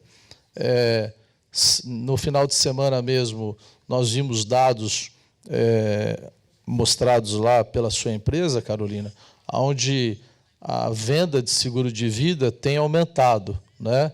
Acho que todo mundo concorda com isso, tem tido um crescimento significativo no Brasil. Mas, se você olhar pelos canais de distribuição, via banco não tem tido o mesmo crescimento que outros canais têm tido, né? Por vários motivos. Não se vai mais à agência, não tem abordagem correta, não dá mais para fazer aquilo que o pessoal chama de oferta combinada, né? Tá certo? Para não falar outra coisa. Então, Então, é um momento, eu entendo, de grande oportunidade para a gente dar as mãos e promover essa profunda transformação na sociedade que também acredito, não posso deixar de acreditar no nosso país, em breve também começar a ter uma curva ascendente de crescimento. Então, a gente vai ter, talvez, um pessoal com mais dinheiro no bolso, querendo promover transformações na sua vida, diante desse impacto da Previdência e diante do hábito do modo de vida atual, né? Então, acho que a gente tem uma grande oportunidade aí, sim, para trilhar esse caminho de mãos dadas. Eu não sei se eu te respondi, Carol. Obrigado, Camilo. Como a gente vê como é importante a questão da educação financeira na base, né? Como tudo isso fará toda a diferença, né, nos seguros. Mas a última pergunta da plateia, depois a gente vai ter que realmente encerrar para ter um coffee break, mas todas as perguntas que vocês enviaram a gente vai responder com certeza no futuro. E a Lúcia vai ter um link e vai estar passando tudo para vocês. Essa pergunta vai para o Kaufmann. Vamos lá. Opa. No seguro de vida, a cobertura de morte está se tornando um detalhe, secundária. Como inovar e subscrever tantos serviços e outros benefícios agregados? São oportunidades de venda? O Evandro Baptistini pergunta, Kaufmann. Olha, Evandro, obrigado, valeu essa pergunta, mas eu não acho que a cobertura de morte é secundária. Na verdade, é ela que resolve a questão de proteção da família. Eu acho que hoje a gente pode olhar compreensivamente os riscos que alguém vai incorrendo ao longo da sua vida, olhando a cada momento do seu ciclo de vida as suas necessidades, muito mais, às vezes, focados na questão de que você, desaparecendo, vai ter que deixar um subsídio ou deixar uma família parada, então o seu risco da famosa cobertura de morte é muito grande. Ao longo da sua vida, você vai mudando e vai tendo outras necessidades. Hoje, a gente talvez tenha uma grande oportunidade em explorar um pouco mais as questões de diagnósticos de doenças, que eu chamo de dependência de longo prazo. Eu acho que acessório é isso. É você olhar as necessidades de proteção. Eu uso demais essa palavra, insisto na utilização disso, porque ela que é o fato gerador da compra do consumidor. Então, eu não acho que estamos deixando de lado a cobertura de morte. Nós podemos estar comercializando as questões, ou as coberturas, ou as ofertas adicionais, como mais ênfase ou como uma maneira de atratividade para a cobertura principal. Se a gente sempre olhar naquilo que a gente chama dessa venda consultiva, e essa venda consultiva é aquela que chega para finalizar a compra do consumidor, analisando claramente as suas necessidades, ela vai sempre se referir a essa como uma cobertura fundamental, principalmente para quem tem está no seu ciclo de vida com um comprometimento em deixar para a sua família alguma coisa para que ela consiga ter uma sobrevida digna. Ok, agradecemos os debatedores. Passo a palavra. Muito obrigado.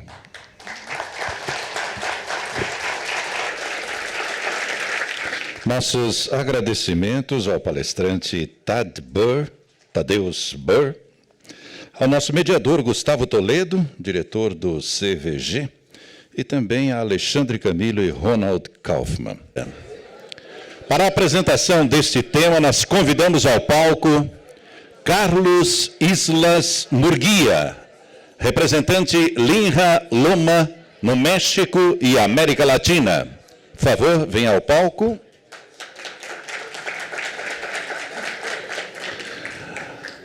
Nosso mediador será Silas Casarraia, presidente do CVG São Paulo.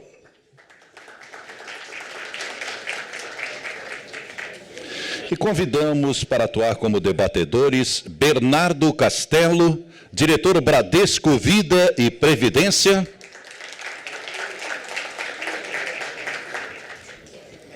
E Alessandra Monteiro, diretora de Vida e Longevidade do IRB Brasil Re.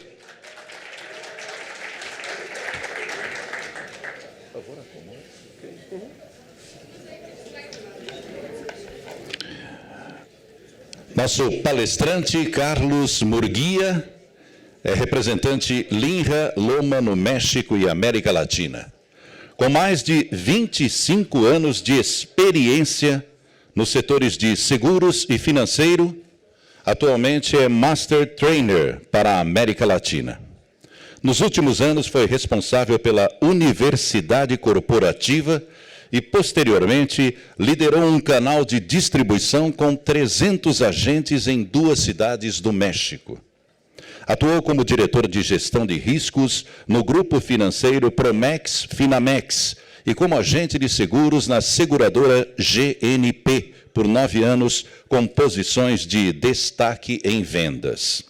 Também foi vice-presidente do Comitê de Canais de Distribuição na EMES, até 2015.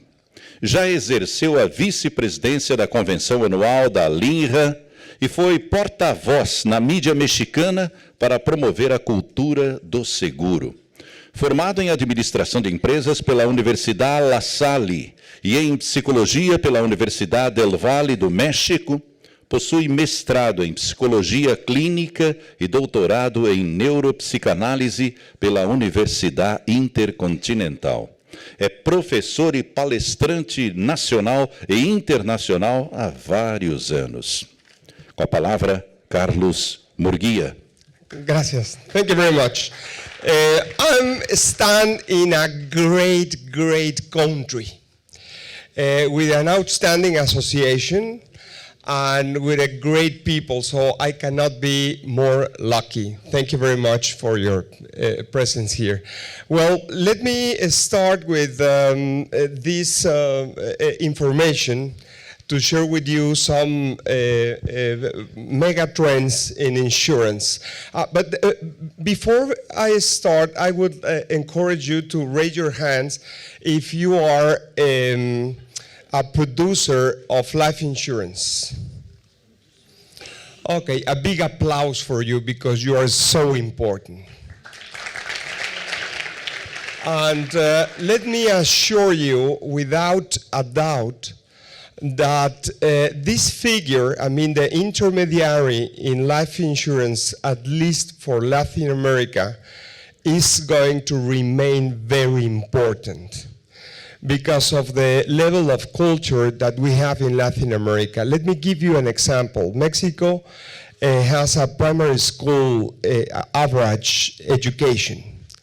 So it is so difficult to purchase an insurance coverage unless you have someone that really can take care of your needs and take your hand and explain you all the details.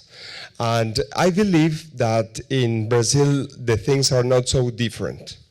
As one of the participants in the last session said, it's not that life insurance is not sexy. It's that we must to have much more information, and we must to feel that we are important for you. I don't know how amount of policies you sold, and I don't care, but believe me, any single one that you may sold was because one reason. You were capable to make a trust relation with the prospect. So your attitude, the way you perform, the way you drive your business is critically important. So another applause for you because you are my heroes. Well, it says life is for the living. So what is happening now is the lines are blurring in terms of distribution, wealth management, retirement, life insurance. And convergence blurs traditional lines, intensifies competition. This is a slide that Thad already passed through, but basically, as he said, I mean, we have a couple of figures, investment focus and insurance focus. But if you can see retirement income planning, portfolio management, estate and trust, etc., so it's already mixed. So that means for me, as you as a, let's say as a distributor, you must take in mind that it's not just anymore life insurance. You must to be a good financial counselor. So life insurance is one of the tools you have in your box, but is not the only one, okay? So I attended last year in New York a great palestrant from Argentina. I can't recall his name. Perhaps you do that. And he was talking about artificial intelligence. And that was an outstanding conference. But what I kept from that information is that the producer, the life insurance policies producer, shall convert itself as this mythological figure that counts centurion, which is half horse and half human, no? Talking about the real need that you have to take advantage of technology. But that human part, that human touch in this relationship to increase life insurance business still is and will be tremendously necessary. But yes, I mean, lines are blurring. And let me give you some information, main information about advisor profiles. So this becomes from a great study, and we have basically three figures. The first one is high potential advisors, and we have the registered investment advisors, and basically some clusters. For instance, some of them that has 20 years or plus in the business, but another cluster that are just 3 to 9 years in the business. Then we have full services broker dealers to 10 to 19 years in the business, and full services broker dealers with 20 or plus. A slightly older, average age of 50 years compared to 48 for peers, and high assets under management, $202,000 million on average compared to 58 from peers. So who are they? So they are reliant on existing clients for new business, business mix in heavy advisory services and low on life insurance. It says nearly twice the level of percentage of income from advisory services compared to peers. 5% of total mix is life insurance compared to 21% of peers. Problem with process, 70% more likely to say insurance isn't largest part of business because sales process is burdensome. Use legal and tax support resources, 12% more likely to use them compared to peers. Satisfaction with digital tools, 40% less satisfied with lead generation tools. Communication methods, with client prospects, 10% more likely to use virtual meeting and 10% less likely to use social network. This is another profile. Production leaders, general profiles related to the bank with 3 to 9 years in business, and career agents with 10 to 19, and another one with experience from 3 to 9 years, and independent broker dealers from 3 to 9 years of experience. Slightly younger, average age 41 compared to 49 for peers, and lower, as we said right here,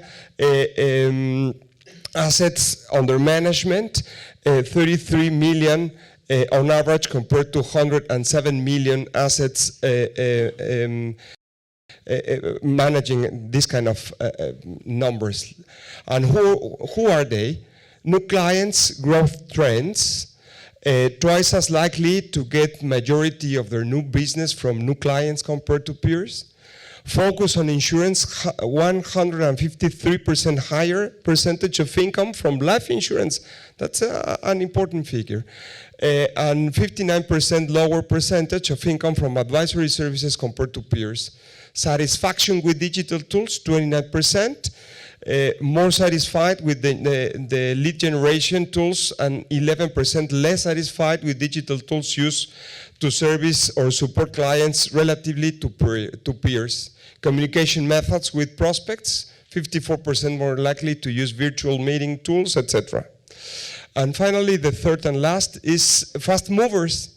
Fast movers are related with the bank with 20 years of experience or plus, and independent broker dealers from 10 to 19, and another cluster from 10 to 9, and registered investment advisors with 20 years or plus of experience. And again, slightly older, average age of 55 compared to 48 of peers. And who are they? Well, reliant on the new client for new business. Business mix is heavy on advisory services and low on life insurance. High growth in all the assets they carry from 2015 to 2017 in proportionate to high growth in life insurance production. As their book grows, so does the percentage of life insurance they are selling. Reliance on support resources is very low. Satisfaction with digital tools, 40% less satisfied. Communication methods with clients, prospects, 67% more likely to use virtual meetings, but 35% less likely to use official network to communicate with clients and prospects. So let me, on the other hand, let me share with you this slide, which is for me very important, because our efforts as an insurance companies, as well as producers, we must to provide a good example for new generations. We are one of the, let's say, we are sexies, you know? I mean, perhaps the industry is not, but if you perform well, if you would be my neighbor and I ask you, what do you do for a living? And you say that you are a life insurance broker, but I see that you perform well and you're a great person and you know a lot of people and you earn a good amount of money, etc. You will be my idol, no? I mean, I will try to follow you. I will try to do exactly the same as you do. So you are responsible, socially responsible, to convince others to join this great business. And let me show you why. This is the results of a research we do every single 3 years in America Latina from Limra perspective. And that means that for each 100 agents, new agents, for me an agent is a producer, just because we have different names in Mexico and Brazil. But agents, I mean producer, for each 100 producers you hire in any year, any single year, you are going to lose 79 in the following 3 years. You, as a company or as an agency manager, you are going to retain just 21. But see, the first 90 days, you are going to lose 27%. I mean, 27 are going to leave the business in the first 90 days. And of course, there is a correlation, a positive correlation between money and because, I mean, you have to pay schools and the rent and, you know, all the bills. So that is why it's critical how you attend new agents in the agency, how you educate them, and sell the career, not telling lies. I mean, it's an outstanding job, but you have to pay, as we say in Mexico, a cover, no? That means that the first 3 years you will suffer as crazy, but if you can cross that line, you will have a great style of life. So the rest of the year, I mean, from day 91 to the 365, at the last of the first year, you already lost 16 plus the 27 in the first 90. The second year, 23, and the third year, 13 agents more. So it is a fantastic, a great career, a great way of life, but you must to pay a huge effort in the 3 first years in this career. This is another slide which became from the Mexican Institutions of Insurance Association. And basically, we compare different countries with the amount of agents census in each country, the year we did, and the population in terms of million of people in that country, and how you can divide agents between each 10,000 of citizens in each country. So, for instance, Japan at that time has 6.5 million agents, with a population nearly Mexico with 127 million. So that means that per each 10,000 Japanese, they have 513 agents. Amazing, no? When in Mexico, just have 3. So in other words, I strongly believe like what happened in Mexico perhaps is similar of what happened in Brazil.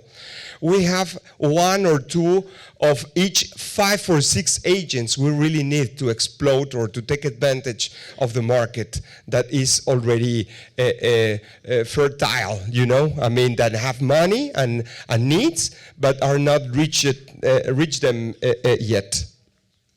Okay, so which are the drivers of change? Basically, we can find these 5: regulatory, technology, demographic, client expectations, and economic. So let's make a quick move in this. So economic trends, you know, market volatility increased in 2018. Perhaps each of those single lines could be correlated with one Donald Trump's tweet, no? I mean, that guy is driving us crazy in all the world, no? And interest rate drop from Q4, but have rebounded slightly, no? So this is another macroeconomic important figure, because the less you pay, less attractive as country you may be. So regulatory trends are changing as well. As Thad already explained something, just a couple of examples from the United States. You have the Department of Labor and the Security and Exchange Commissioner. They have been changing some fiduciary rules in the federal initiatives. But in Mexico as well, I mean, we already have 2 years that we already convert to Solvency II, no? So, fortunately, we did it great. I mean, we could make the change without any player abandon the business, etc. So we could did it. And this one it was as well in the Thad presentation. So some examples of those regulatory changes already have. But this is the real impact of fiduciary rules on the practice. And let me focus in these last 2. Reduction in the total number of clients served and reduction of less affluent clients. So always when the government put their hands in the business, in the deal, perhaps shake us, no? and contract perhaps a little bit the market. At least this is what we can see right there. Advances in technology. I mean, you already know a lot of this, but big data is a tremendous, has a tremendous impact. That what we call data minery is great. Blockchain, already explained by Thad. Telematics, artificial intelligence, which will be the milestone in the very near future, you will see. At least, for instance, in terms of risk-taking, no? And recall that when we talk about technology, there are three main fields in which appears. So technology is going to affect the pre-sale process, for instance, to offer information, to compare prices, to talk about advantages of any single product or necessity, I mean the market. Then during the sales process, for risk-taking, I will give you some examples. And finally, for attend services or to attend people in claims, for instance. So those are the three main blocks in which technology is going to affect us. And connected devices and wearables and Internet of Things that, I mean, is very I mean, in the mouth of everyone. And those are a couple of examples. Yesterday, when with a good friend, we were discussing the insurance supermarket case. And it's just an example in which I can explain what a great combination between producers, agents, and technology. This company has an amazing page in which offer products and explain you why you should have an insurance coverage, or which perhaps would be the best idea to have a scholarship insurance or whatever you want. So if you start to navigating in that page, suddenly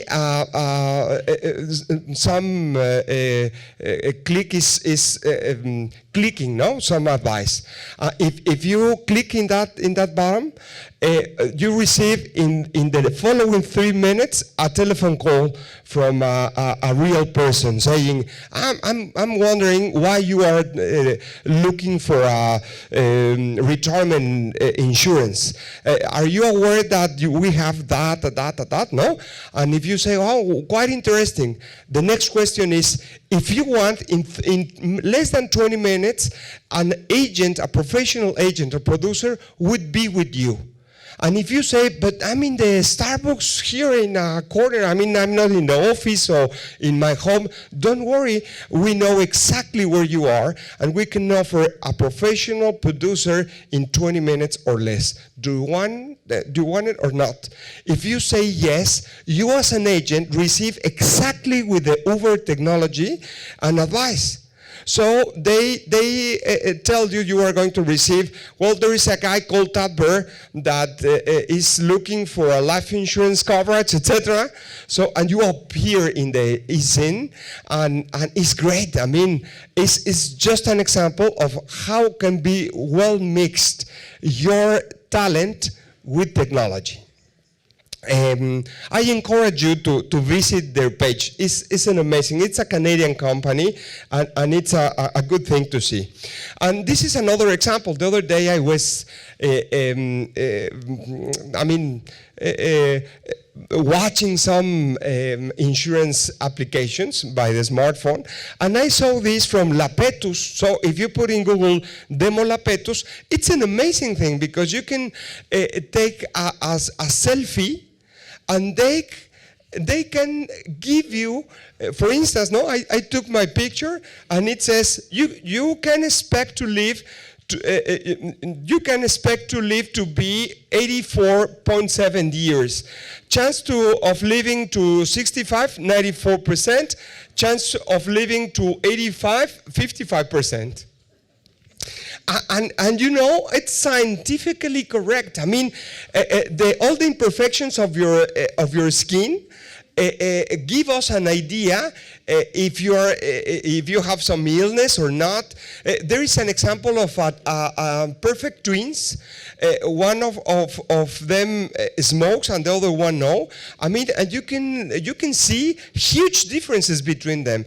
Even more, for instance, because of that photo and I have some kilos, more because of the praias here in Brazil.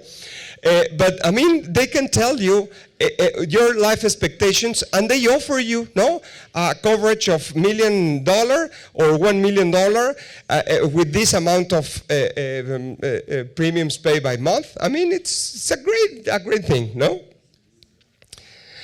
And how important do you believe the following technologies will be to your company over the next 3 years? So that was a research for insurance companies, and let's see, concentrate in this green, Latin America. Cyber security is the third option, but in North America is the first one. No, cyber security, advanced analytics. I mean, is roughly the same. Artificial intelligence, in America Latina, we are observing that carefully. And biometrics, automation, blockchain, virtual reality, and augmented reality. So, I mean, in America Latina, we start doing the homework in good way. And activity in artificial intelligence grows. 3 in 10 life insurers are piloting or have launched artificial intelligence initiatives. For instance, in America Latina, 2%, as in other areas in the world, already have a robust initiative, but 13% initial initiatives, 12% piloting. So 1/3 at least are focusing or paying attention to artificial intelligence, because I strongly believe that would be the keystone in the future. Changing demographics. In the United States, is more racially and ethnically diverse. And if you can see Hispanic, which is the green line, we can demonstrate that Mexico has been recovering its old territory in the States. Because we are 40 million people Mexicans living in the United States. So if you ask me the biggest cities with Mexicans in the world, I can tell you Mexico City, then Los Angeles, California, then Guadalajara, then Chicago, Illinois, and then Monterrey, no? So we're recovering the land. But yes, I mean, it's a huge, see, in 1960 and in 2060, that will be. So the American family is changing, yes, sir, a lot, no? A lot. And the family financial decision making by generation. And let me be honest with you, I mean, our spouses, women, always take the strong decisions as usual, as always, no? But let's see in generations. Millennials, women, 34% are the decision makers, I mean wife. Husband, just 30%, and both 36%. Boomers, 38 wives, 34 husbands, and 28 both. And silence, 39 women, 27 husbands, and 34% both. And the number of retirees in the United States will increase 40% by 2035. So gentle. Thank you very much. Thank you. And let me tell you that in Brazil happened exactly the same thing. I mean, you are going to experiment a lot of retirees in the next years to come, as you would never imagine. So in the case in the States is from 50 million to 84 million, no? And total investable assets in the United States, $42.1 trillion. But 83% of all that investment becomes from boomers. So millennials, just 3%, Generation X 14%, but the rest are for boomers. So client expectations, meeting the changing expectations of consumers. And that's a phrase that I like a lot. It says, the last best experience that anyone has anywhere becomes the minimum expectation for the experience they want everywhere. No? And that's true. That is one of the several reasons we have to do our best. And we shall be much more client-focused, attached to them. Is not exactly what you as a company need or wants to achieve, but is the relationship, because this is a business of people. So the more related you are with the prospect, the better performance you will have. So technology is changing how we shop, of course. People are getting more comfortable with buying online. Yes, increases as crazy, and it will be much more in the years to come. Using social media is no longer optional, no? I totally agree. Want to communicate with an agent advisor via social media. So millennials, 39%. Generation X 24, boomers 9. So this is a good news for us. Very good news for us. And majority of consumers are willing to use robo for more than wealth management. 74% for advice about the type of insurance to purchase, 78% for advice about investment asset allocation, 68% for advice or planning for retirement. No? On these respondents, they believe robo-advisor will be faster and easier, 39%, will cost less, 31%, will be more impartial, 26%. And it's crazy, these robo-advisors, because sometimes you are not noticed that you are talking with a machine, no?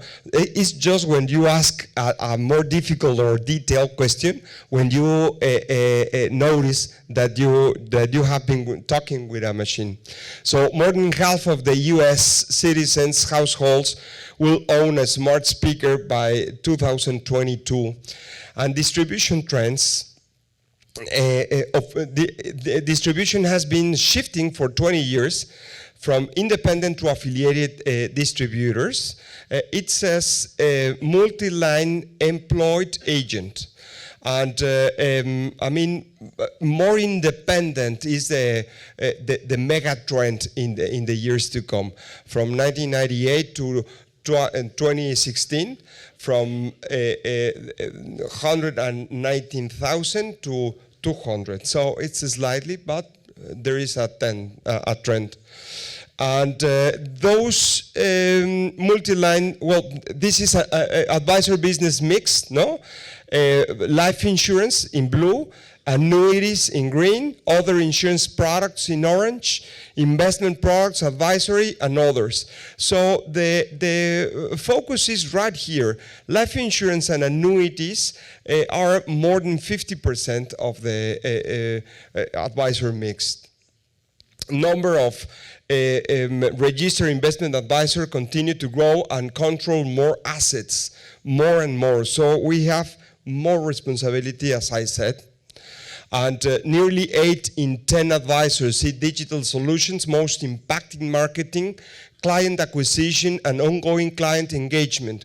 Practice areas where digital tools would be most valuable. So marketing and client acquisition, 46%, and ongoing client and engagement, 31%. So let me finish with this slide to let you think and process this information. The first question is, are you client obsessed? How will you distinguish yourself in a blurring world? Is your value position sustainable? How could you triple sales in 5 years? How would you invest if you had to spend 2 times your budget? Are you addressing technology as effectively as possible? What fintech presents the greatest threat to you, and what should you do about it today?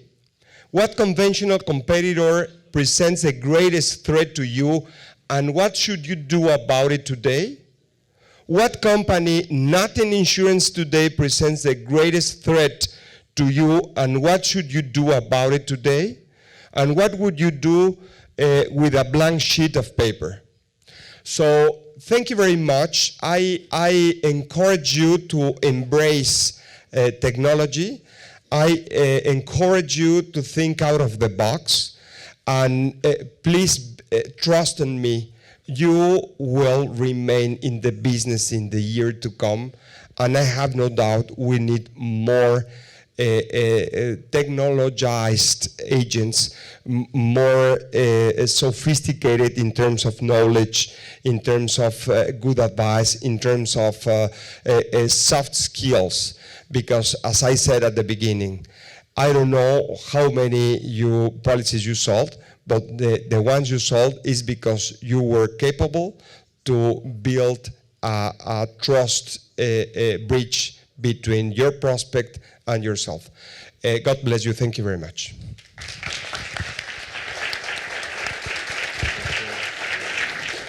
E agora o nosso espaço para o debate e também para a interação de vocês com os nossos convidados, através aí do envio para o 11-96308-0220. Inicialmente, com a palavra, nosso mediador, Silas Casarraia. Muito bom. Bom, Carlos, parabéns, muita informação, né? Acho que um dos propósitos nossos era exatamente deixar questões para que as pessoas pensem, né? E acho que você deixou um monte, né? A principal foi aquela da fotinho, né? Que já te fala com a sua idade e tal, quanto tempo você vai viver, isso é extremamente interessante. Bom, eu vou passar aqui, antes de começar as perguntas aqui, eu vou passar primeiro para o Bernardo fazer algumas considerações e depois a Alessandra, por favor. Bom, obrigado, Carlos, obrigado, Silas. Eu vou procurar fazer alguns comentários sobre duas óticas. Primeiro, sobre a ótica da seguradora, né, pegando um pouco de tudo que foi falado, tanto na primeira apresentação do Thad, quanto agora do Carlos, quanto na ótica da distribuição, tá bom? Não tem dúvida que, dentro da seguradora, algumas áreas estão em xeque, né? As grandes áreas de operações, sinistro, regulação de sinistro, subscrição, isso tudo pode ser substituído por tecnologia, sem sombra de dúvidas, né? Então, o papel da seguradora no back-office passa a ser um papel muito mais de manutenção de algoritmo do que propriamente de execução de trabalho, né? Mas o que sobra da operação tradicional de uma seguradora para ela, né? Eu acho que tem algumas funções que não vão acabar nunca, independente da tecnologia. A primeira delas é onde tudo nasce, onde nasce um seguro, que é a área de produtos. A área de produtos, sim, ela é desafiada a se reinventar. É uma área que cada vez mais vai ter que criar produto, alterar produto, tirar produto da prateleira, e isso vai ser um ciclo cada vez mais contínuo e mais curto, né? Longe de mim querer ser a mãe de Iná aqui, mas eu acho que são tendências que, sem sombra de dúvida, estão batendo a nossa porta. Outra é toda a parte de suporte jurídico, que em nenhum momento passou aqui. Vamos lembrar o seguinte, seguro, ao contrário de todos os mercados que foram mostrados aqui, o mercado de transporte, o mercado de hotéis, enfim, viagens, esses mercados são mercados que praticamente inexiste um contrato. E o seguro, por outro lado, tem um contrato que não é pequeno, que não é simples. Então, criar contratos, simplificar contratos, dar a manutenção em contratos, explicá-los para o cliente, essa e sempre será uma função da seguradora. E, por fim, eu acho que tem aquela parte nobre que é a inovação, né? Nada disso vai acontecer se não houver inovação. De nada adianta a gente trazer uma empresa de tecnologia, uma insurtech, se não tiver alguém dentro da seguradora o tempo todo fomentando isso, propondo, testando, alterando.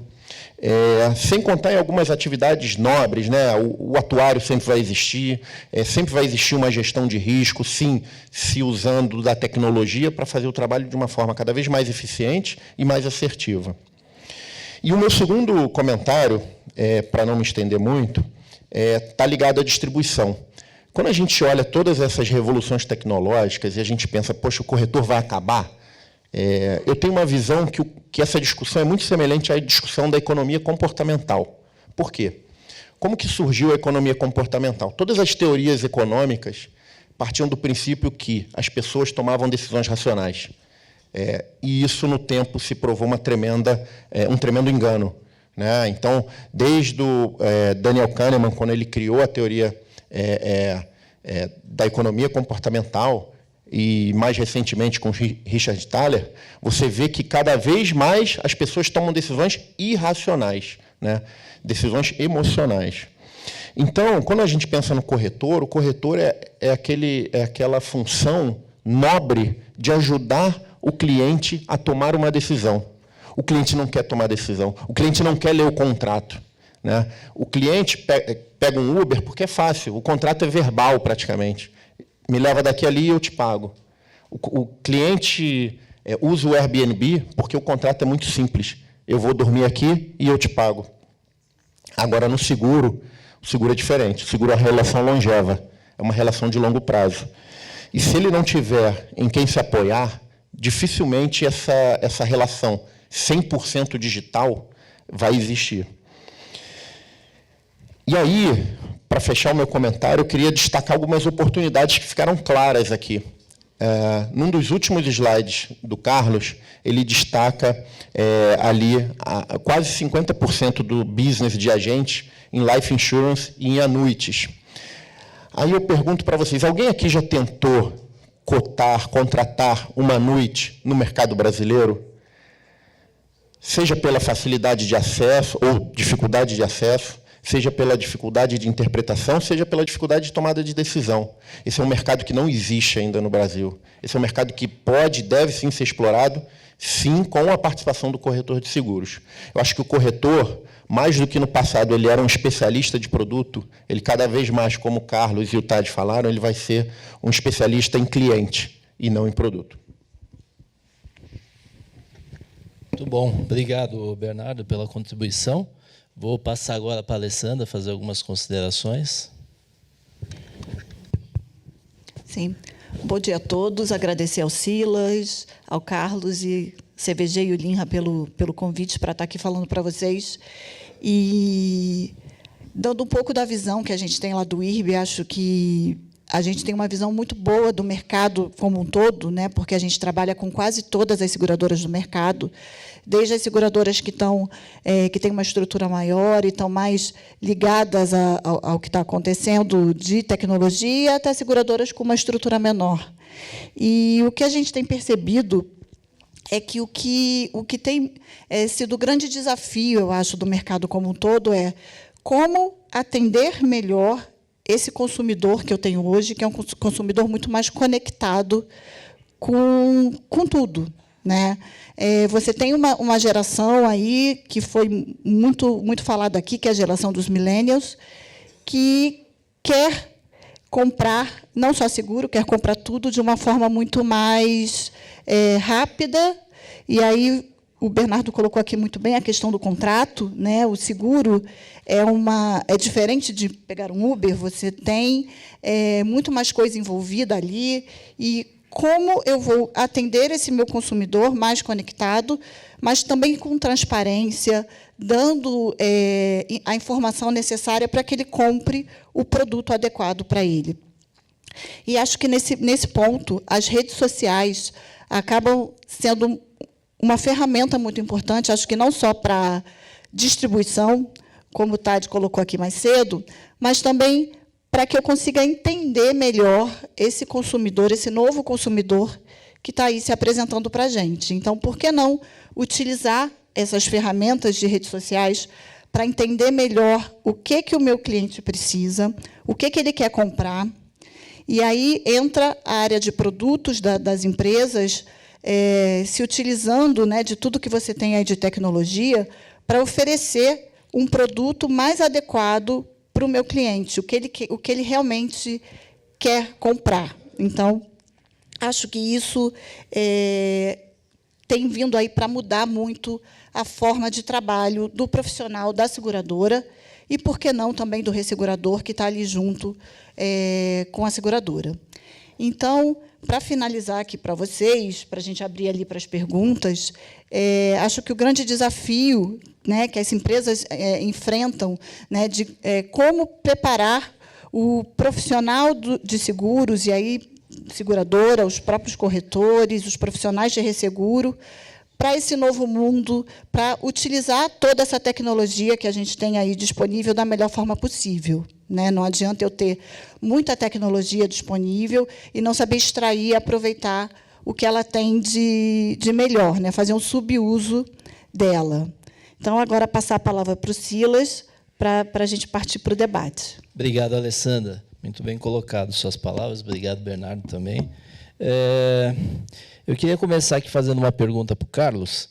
Você falou bastante aí da questão da capacitação dos agentes e também do crescimento. Alguns países até chamam a nossa atenção, né? Porque o caso do Japão, por exemplo, ter 6 milhões e meio, mais ou menos, né, de agentes especialistas naquela população, sendo que tem menos da metade do que o Brasil tem, por exemplo, né?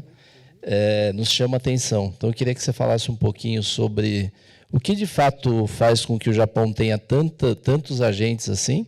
E, se você puder também falar um pouquinho, como é que a tecnologia tem influenciado na formação desses agentes, né? Já que nós estamos falando bastante aqui do que o profissional tem que ter nesse nosso mundo de tecnologia, como é que a tecnologia está influenciando ou está ajudando do ponto de vista da formação, para deixar os agentes melhor preparados para comercializar os produtos frente aos seus clientes dessas novas gerações? Yes, of course. Well, I strongly believe that there is a positive correlation between how well educated a country is and the life insurance penetration. So, in that chart that I showed you, in which Japan, as you said, has 500 agents per 10,000, perhaps 7 of each 10 agents in Japan are women. Because women, biologically speaking, are more trustable than men. No? So it's an interesting thing. So, I mean, if you consider that training is critical to remain in business, yes, training is a very strong a tool to retain agents. It's a very strong tool to for a better portfolio, for a more productive portfolio, for a better consultancy or a better counseling for prospects. So nowadays we have a lot of technology in training as well. We have a concept of micro learning capsules.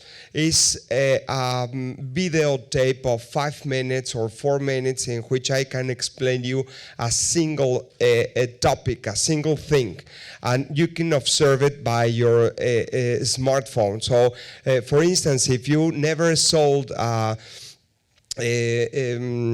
partnering life coverage, no, or a key employee coverage, things like that, you can gain access to your cell phone and see how your partners who has been succeed in this kind of sales or in this kind of product, they do it. So yes, let me put it simple. Training is a critical leverage to improve the production of a producer, and a key leverage for an insurance company to better educate a sales force, and even more, the population itself, I mean for the public itself. One of the laws of persuasion says that if you invite me to your home and offer me a good dinner, my wife and myself will be more than likely to invite you with your wife to our home. So this is a reciprocity law.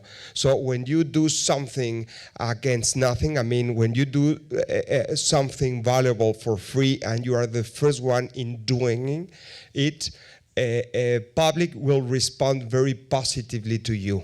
So again, one of the key things in this industry is training, I have no doubt at all. Good, thank you. Bom, interessante essa questão das mulheres, né? E pelo que nós vimos ali nos milênios, não importa o milênio também, a mulher toma decisão sempre, né? Não sei se acontece na casa de vocês, mas lá em casa é assim. Deixa eu ter uma pergunta aqui do Newton. Vou tentar, Newton, resumir aqui. Acho que eu vou direcionar para o Bernardo, que é mais de produto e talvez seja mais adequado, né? A pergunta, eu vou tentar colocar 3 em uma aqui, Bernardo. Com relação à questão com relação aos produtos de prêmio nivelados, né? Qual de fato é a sustentabilidade nesse cenário de juros reais? E se existe algum risco do ponto de vista atuarial com relação aos 3%, produtos com 3% de garantia. Aqui está dizendo 3%, porque é mais ou menos o que a gente encontra no mercado, mas 3% ou mais, se isso de fato pode ser um problema futuro, severo em algum momento. Pergunta boa, né? Tá, vamos lá. Respondendo a primeira pergunta, lá em casa também é minha esposa que toma a decisão, né? Não, brincadeira. Vou tentar responder essa questão dos juros primeiro, que acho que é mais inerente, é mais latente, né? De fato, a gente tem um cenário de redução dos juros muito significativo num passado muito recente. Então, um pouco do que eu falei no meu comentário anterior, a gente tem que ter agilidade para criar produto, alterar produto muito rápido. Se você parar para analisar se isso é um risco hoje, a carteira de produtos com 3% de garantia, eu posso responder com uma razoável tranquilidade que não tão grande. Por quê? Porque, ao passo que essas reservas já estão formadas, você tem já um ativo garantidor que te rende mais de 3%. Então, isso não é uma preocupação de curto prazo. É, sim, uma preocupação de longo prazo, se esses produtos com garantia de 3% continuarem na prateleira e, por outro lado, os juros permanecerem num patamar baixo por um longo prazo. Aí, sim, a gente tem um risco material. Você pode repetir a primeira pergunta, Silas, por favor? A pergunta é com relação ao Tá. futuro dos prêmios nivelados do ponto de vista de sustentabilidade de juros reais. Tá. Eu acho que o produto eu acho que os juros está respondido, mas eu acho que o produto de prêmio nivelado, e aí eu falo mais enquanto Bradesco do que outra coisa, é um tipo de produto que a gente vende desde os anos 90 e que é muito bem aceito pelo nosso cliente. Por quê? Porque você não tem aquele incômodo do reenquadramento etário, né? Aquele incômodo que aparece muitas vezes no plano de saúde, aparece no seguro de vida puro, em repartição. O seguro de prêmio nivelado tem essa vantagem. Desde que bem precificado e o risco bem calculado, bem avaliado e bem acompanhado, não é um produto que eu vejo um risco de não ser sustentável. Ok, obrigado, Bernardo. Tem uma pergunta direcionada para a Alessandra aqui. Você fique à vontade de colocar a sua opinião, Alessandro, ou não. Acho que ela é mais direcionada até para órgãos regulamentares, mas veio aqui para você. Não tem a pessoa, não se identificou, mas do ponto de vista de fronteiras, né, dada a época de globalização, se não seria o caso de permitir as pessoas comprarem produtos em outras moedas, entendeu? Que desejar. Que a pessoa está dizendo aqui que isso aumentaria a competição interna e tal, né? Não sei qual é a sua opinião sobre isso, mas acho que é mais regulamentar. Acho que seria mais não digo para Suzé. Desculpa, é o Bruno Fessi, corretor de seguros, que está perguntando. Sim, mas assim, dando minha opinião pessoal, eu não sei se o nosso mercado está maduro o suficiente para esse tipo de produto podendo comprar, né, em outros mercados. Você tem Você hoje já tem uma baixa penetração do seguro de vida aqui no Brasil. As pessoas ainda se colocam, né, acho que por ter um baixo nível de educação financeira e previdenciária no país, você percebe uma dificuldade das pessoas entenderem, muitas vezes, o que elas estão comprando. Você imagina isso comprando em outro país, com outra moeda. Acho que, no momento, na minha opinião, o país não está maduro o suficiente para esse tipo de mudança legislatória. Muito bom, obrigado, Alessandra. Eu vou intercalar uma aqui para o Carlos, mas não veio da plateia, mas a gente elaborou aqui uma pergunta interessante. Se você tem algum case ou alguns cases sobre inteligência artificial em subscrição de risco para seguros de vida. Você conhece? No, I don't have a specific example or case applying artificial intelligence for life insurance, but I mean, I know that now, for instance, just to give you an example, the best diagnosis of heart disease that can be made is by a computer.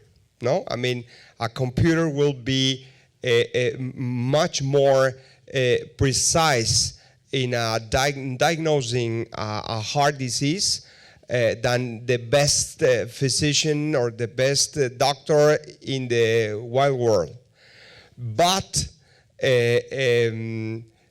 restrictions apply, no? And in the legal frame as well. I mean, because you can feed a computer with all the legal cases, and he's going to give you a very quick and immediate right answer, you know? So that's already happened. And a lot of more examples may come to my mind. So the principle is the same. So if you feed a computer with all the information about products, trends, details for risk-taking, etc., I mean, artificial intelligence is going to give you a very precise and immediate responses. So, as I said, currently I do not have any example, but I do know, as I showed you in some of the slides, that insurance industry is working so hard in this matter, artificial intelligence, and if I'm not wrong, the first step they have been taking is towards risk-taking, because that's a very powerful tool in the future. Perhaps it is going to advise in a better way certain prospect, why not? But as I said, we shall be centurions, no? I mean, we shall combine the human touch with the advances and the power of technology to provide a better service. Good, thank you. Uma outra pergunta aqui, vou direcionar para a Alessandra. Alessandra, com relação às mudanças aí de produtos, como é que você está vendo o desenvolvimento do mercado com relação a novos produtos voltados para seguro de pessoas, né? E como é que você entende que as empresas, nós do mercado segurador, estamos nos preparando para esses novos consumidores, né? Até o Carlos colocou um pouco aqui as gerações, né? Como você vê que o mercado está se desenvolvendo e se falta muito ainda para a gente atingir um nível bom assim de produtos disponíveis no mercado? Bom, o que eu tenho observado, acho que principalmente nos últimos 5 anos, uma preocupação muito grande das empresas em melhorar o portfólio de produtos, oferecer produtos melhores e mais diversificados, ter produtos mais adequados para nichos diferentes de pessoas. Eu me lembro que, quando eu comecei no mercado de seguro de vida, as empresas, em geral, tinham 3, 4 produtos para atender todo mundo, e hoje as empresas percebem muito que eu preciso ter variedade de produtos para que o consumidor, né, possa comprar aquele que mais se adeque ao perfil dele. Então, a gente tem percebido, principalmente lá no IRB, muitas seguradoras nos procurando, pedindo ajuda para melhorar e desenvolver mais o seu portfólio de produtos. usando muito da tecnologia, né? A gente tem, principalmente, eu acho que o Big Data, que foi falado aqui hoje, é uma ferramenta importantíssima para a parte de desenvolvimento de produto. A gente lá no IRB tem usado muito e usado para nosso próprio desenvolvimento e também para oferecer para quem do mercado necessitar de informação. E acho que, além disso, eu percebo também as seguradoras muito preocupadas em melhorar também a experiência do cliente na compra do seguro, na subscrição.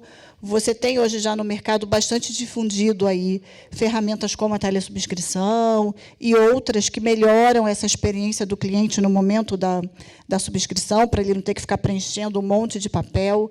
A gente sabe que muita gente detesta papel, né? Não é sustentável. Então, eu percebo já que as seguradoras já sabem que precisam investir nessa parte de melhorar a experiência do cliente, principalmente, e de ter produto para, quando a pessoa chegar lá, ela tenha exatamente o produto que, para ela, vai fazer mais sentido naquele momento. Posso comentar também? Muito bom, pode, lógico. Agora sim. Eu acho que tem uma tendência significativa do mercado de vida, mundo afora, e aqui não é diferente, que é a transformação do seguro de morte no seguro efetivamente de vida, né? Então, seguro para trazer benefícios em vida para o cliente. Bernardo, peraí. É essa a pergunta? Só para... É que eu tenho um aplicativo aqui de... deixa eu pegar o gancho que a Mariana da Porto Seguro está perguntando exatamente isso, né? Pensando na cultura do país, né, o seguro de vida inteira será mais aceito como é lá fora, ou temporário com previdência, a nossa tendência, né? Porque o brasileiro tem muito em mente o resgate. Então, pode continuar agora. Pois é, justamente. Os seguros de prêmio nivelado, como na pergunta anterior, dão essa oportunidade do resgate, né? Agora, o que a gente percebe é uma necessidade grande dos nossos clientes em torno de benefícios tangíveis, né? Não só aquela cobertura de morte que a gente está acostumado, mas as coberturas de doenças, né? As coberturas de incapacidade temporária, os serviços de assistência, muitas vezes o funeral coletivo, né? O funeral para pai, mãe, sogro e sogra, cachorro, papagaio e periquito, enfim, é isso que a gente tem percebido de demanda dos clientes, né? Muito bom, obrigado. Bom, gente, o tempo está correndo aqui, né? Nós estamos caminhando para o final. Vou fazer uma última pergunta para o Carlos, que é o seguinte, Carlos, se fala muito aqui no Brasil, né, e acho que em países da América Latina, sobre educação financeira. Acho que a discussão toda é como é que a gente leva mais educação financeira desde crianças pequenas na escola, né, até estender para uma universidade. A questão é que a gente está falando muito de educação financeira, e se existe algum exemplo, algum case que você conheça de país que deu certo colocar mais educação financeira, falar mais sobre seguro, desde crianças pequenas até o crescimento, isso ajuda? Yeah, I mean, that helped us crazy, of course. I mean, I cannot understand why in primary school you most to learn all the names of the rivers in your country, but you have no idea what a credit card means, what a good loan means, what an emergency fund, a family emergency fund means, and how to measure. And let me give you an example. Every time when I'm in an auditory like this, I ask people, how many years you have been working? I'd say 12, 15, etc. So, and the next question is, how well, in terms of patrimonial, how good you are in your patrimony? And nobody can answer me, because there is no a right measure, a common measure to do it. Let me give you another example. If you ask me, Carlos, are you tall? I can answer you, well, if you take me to Japan, yes, no, I'm tall. But if you take me to England or to with the Tutsis in Africa, no, I'm so short, no? So in terms of finances, how you can measure after 10 years or 20 years of working if the money you have, if your patrimony is good enough. Well, result that I have a friend in Mexico who is the president of Actuarial Association, and I asked him to encourage their pupils to determine a formula to measure yourself. So, and the answer was, to your age, rest or deduct 25 years. The result, multiply for your average monthly income, and the result +3. And then you can imagine a red light. I mean, if that figure, for instance, if you earn $4,000 a month and you were 35 years old, if you deduct 25 to 35 is 10, plus 4,000 is 40,000, plus 3 times is $120,000, no, in this example. So in this case, you are in yellow light. I mean, you have no more, no less money than the average people. But if your answer is, well, I have twice that money, I mean, not 120, but 240, I mean, you are a tiger in finances, no? I mean, perhaps very short. I mean, you can invite me a beer, no? But you are a tiger as a good finance guy, no? But if you said the contrary, I mean, instead of have 120 in this example, you have 60, I mean, you are very dumb in finances speaking. But it's just an example. I mean, it's critical. Finance, family and finances in our industry and for the country as well is mandatory, just in order to increase the level of penetration in insurance in general in any population. Education is so critical. That is why in Mexico, the Mexican Insurance Association is pushing us crazy to the education secretary to incorporate finances since primary school. I hope we can do it. Good. Bom, gostaríamos, tem muito mais perguntas aqui, eu gostaria de continuar mais o nosso tempo, né? Nós temos só mais alguns minutinhos aí para a gente fazer um encerramento legal. Esse painel nós vamos dando com um fechamento, né? Eu pediria só mais uns 5 minutinhos, nós vamos fazer aqui um fechamento que eu acho bacana vocês participarem. Carlos, muito obrigado pela sua participação, pela brilhante palestra. Alessandra, obrigado pela sua participação e pelo apoio todo do IRB nesse evento. E Bernardo, também agradeço aí pelo apoio também do Bradesco, trouxe bastante gente aí para prestigiar o nosso evento, tá bom? Então, esse painel está encerrado, a gente já volta aqui, 5 minutinhos para encerrar, né? Obrigado. Ok. Nossos agradecimentos aos participantes deste painel, que farão agora uma foto aqui. E, na sequência, eu peço aos nossos convidados deste painel, Bernardo, a Alessandra e também ao Carlos, que, por gentileza, retornem aos seus lugares aqui à frente. Tá ok? E peço a todos que permaneçam em seus lugares mais um minutinho. Ok? Vamos à foto. Melhor sorriso, né? Estampado aí no rosto. Ótimo. Foto do painel. E eu peço agora, então, que o presidente do CVG São Paulo, Silas, venha aqui à frente, por gentileza, para fazer a sua mensagem de encerramento deste nosso evento. Por favor, Silas. Obrigado, Ana. Bom, pessoal, obrigado pela presença, obrigado a todos os palestrantes, né? O Thad e o Carlos pela participação, o Ronald, o Camilo também pelo debate, além da Alessandra e o Bernardo, né? Mas antes de fazer o encerramento, eu gostaria de chamar aqui primeiro o Thad, por favor. Vamos fazer uma homenagem. Você vai ali até o meio, por favor. Pode bater palma para ele, pessoal.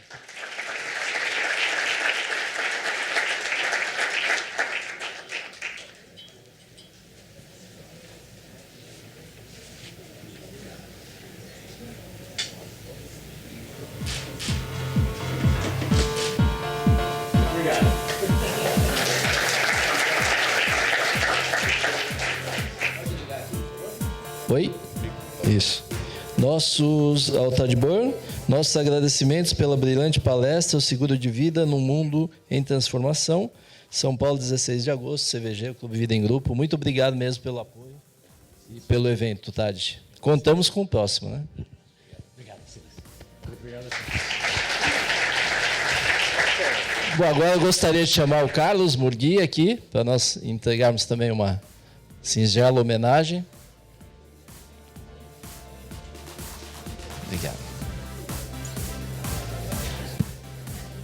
Fica amable. Gracias.